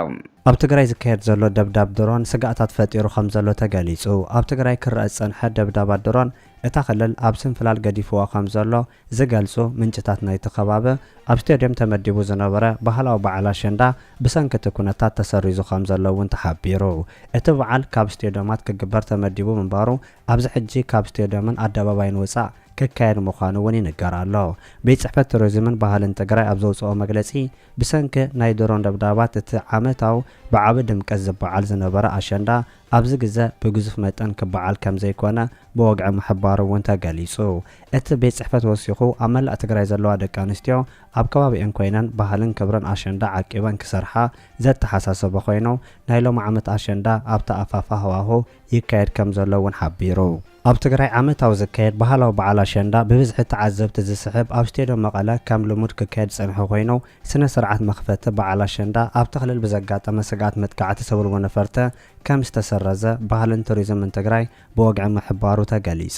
ኣሸንዳ በባህላዊ ኣከዳድና ፍሉይ ቅዲ ፀጉረን ብሳዕስዒትን መዓልታት ዝኽበር በዓል ኮይኑ ብቐንዱ ኣብ ክልል ትግራይን ኣምሓራን ከም ዝካየድ እውን ይንገር። ናይቲ ኣጋጣሚ ኣካየድቲ ምስራዝ ናይቲ ኣጋጣሚ ቅድሚ ምግላጾም ኣብ ትግራይ ኣብ ልዕሊ ደቂ ኣንስትዮ ዝውሰድ ዘሎ ዓመፅ ግብረ መልሲ ዘይብሉ ድሕሪ ምዃኑ ነተን ግዳያት ኣፍ ክኾንዎን ድምፆም ከስምዑ ጀሚሮም ምንባሮምን ይዝከር። ነሲዕቡ ቤት ጽሕፈት ባህልን ቱሪዝምን ናይቲ ክልል ካብቲ ባህላዊ ስነ ስርዓት ወፃእ ካልእ ምንቅስቓስ ክካየድ ከም ዘይብሉ ኣጠንቂቑ ምንባሩ እውን ይዝከር። ኣብ ዝሓለፈ ኣዋርሕ ኣብ ክልል ትግራይ መንጎ መንግስቲ ፌደራልን መራሕቲ ሕወሓትን ድሕሪ ዝተፈጠረ ዘይምቅዳው ኣብቲ ክልል ኩናት ክለዓል ከም ዝኽእል ስክፍታታት መጽንሑ ዝሕበር ኮይኑ እቲ ስክፍታት ዛጊድ ከም ዘይተቐንጠጠ እውን ይንገር። መንግስቲ ፌደራል ኣብ ክልል ትግራይ ጽንሐ ግዜያዊ ምምሕዳር ብሕወሓት ብሓይሊ ድሕሪ ምእላዩ ውሳነ ሕወሓት ሕጋዊ ከም ዘይኮነ ሕጋውን ወተሃደራውን ስጉምቲ ክወስደሉ ከም ዝኽእል ክሕበር መጽንሑ እውን ይፍለጥ። እዚ ከምዚ ኢሉ እንከሎ ሕወሓት ትዕግስቱ ይውዳእ ከም ዘሎ ኣብ ዘውፅኦ መግለፂ ሓቢሩ። ብሕወሓት ዝምራሕ መንግስቲ ክልል ትግራይ ሕብረተሰብ ዓለም ሕፁ ዲፕሎማስያዊ ምትእታው ክገበር ትማለ ኣብ ዘውፅኦ መግለፂ ፃውዒት ኣቕሪቡ። ብሕወሓት ዝምራሕ መንግስቲ ክልል ትግራይ ኣብ ትግራይ ዝተሓደሰ ወጥረን ኣብ ቀረባ እዋን ዝተፈጸመ መጥቃዕታት ድሮን ብዝምልከት ማሕበረሰብ ዓለም ሕፁ ዲፕሎማስያዊ ምትእታው ክገብር ፀውዖ ኮይኑ ቤት ጽሕፈት ጉዳይ ኮሚኒኬሽን ክልል ትግራይ ትማለ ኣብ ዘውፅኦ መግለፂ ብፌደራል መንግስቲ ዝውሰድ ዘሎ ስጉምታት ነቲ ክልል ናብ ሓድሽ ዓናዊ ኩናት ቅድሚ ምእታው ማሕበረሰብ ዓለም ስቕታኡ ሰቢሩ ነቲ መጥቃዕቲ ክኾኑን ፀዊዑ። ሕወሓት መግለፂኡ ክሳብ ሕጂ ምእንቲ ሰላምን ምርግጋእን እቲ ክልል ዓብ ትዕግስቲ ከም ዘርኤ ዝገለጸ ኮይኑ እዚ ትዕግስቲ እዚ ድኽመት ወይ ህዝብን መንግስትን ንምሕላው ዘይምኽኣል ተባሂሉ ክትርጎም ከም ዘይብሉ ኣስሚሩሉ። ምምሕዳር ትግራይ ሰላማዊ ዘተ ንምክያድ ዘለዎ ተወፋይነት ጽኑዕ ከም ዝኾነ ብምግላጽ እንተኾነ ግን ትዕግስቲ ደረተ ኣለዎ ማሕበረሰብ ዓለም ሕጂ ወሳነ ዲፕሎማስያዊ ስጉምቲ ክወስድ ይጽውዕ ኢሉ። እዚ ከም ዘይለን ሃለወ አብይ አሕመድ ኣብ ልዕሊ ህዝቢ ትግራይ ሓድሽ መደንገጽ ውሳነ ከም ዝወሰነ ተሓቢሩ ኣላ።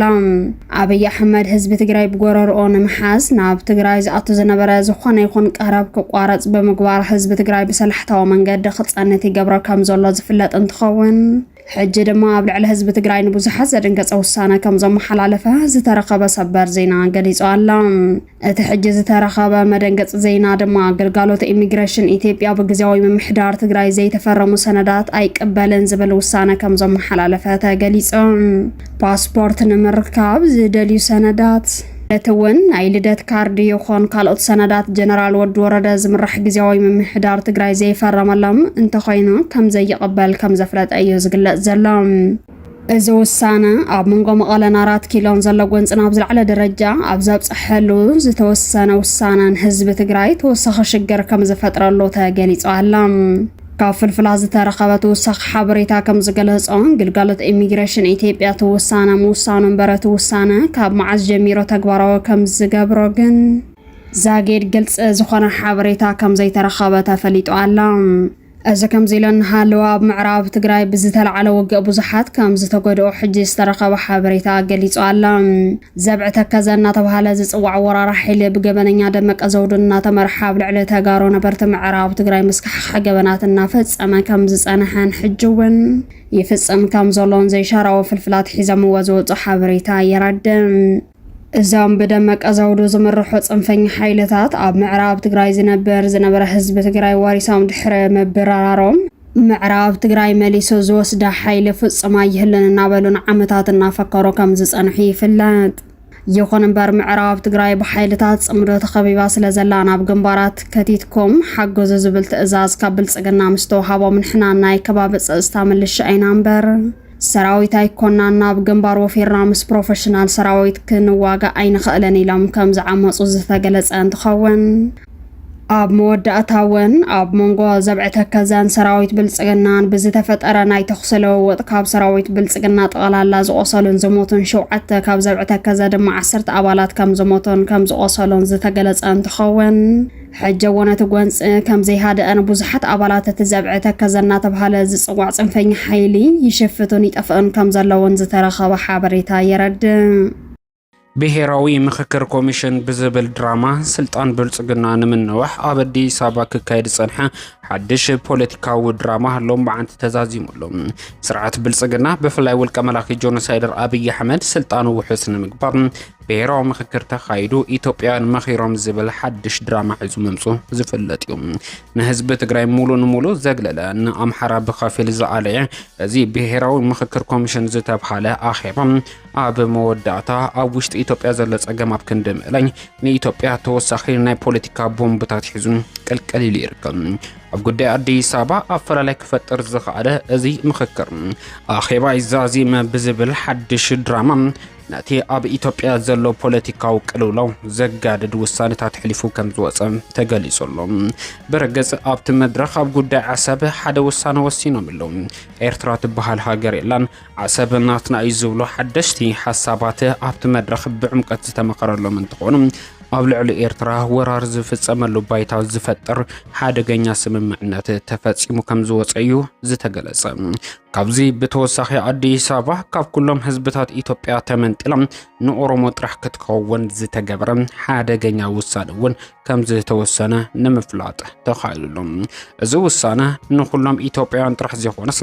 ስርዓት ብልጽግና ናትና እዩ ትክክለኛ ስርዓት እዩ ብዝብል ኣብ ጎኑ ተሰሊፎም ክፍክሩ ጸንሑ ናይ ሚድያ ፕሮፓጋንዳን ሓይልታት ነዚ ውሳነ ብትርኢት ክቃወሙ ተራእዮም እዮም ጽምዶ ኣብ ዝተወለደሉ ግዜ ከምዚ ዓይነት ኣጀንዳ ሒዝካ ምምጻእ ሓደገኛ ዝብል ናይ ተቃውሞ ድምፂ ዘስምዑ እዞም ተቃወምቲ ሓይልታት ኣብ መወዳእታ ሓደገኛ ዘስንብድ ዜና ሰሚዖም እቲ ኣኼባ ተዛዚሙሎም ብሓፈሻ እቲ መድረኽ ሓደሽቲ ዝተብሃሉ ፖለቲካውያን ቦምብታት ጸሚዱ እዩ ናብ ፖለቲካዊ ቅልውላው ኢትዮጵያ ዳግም ዝተመለሰ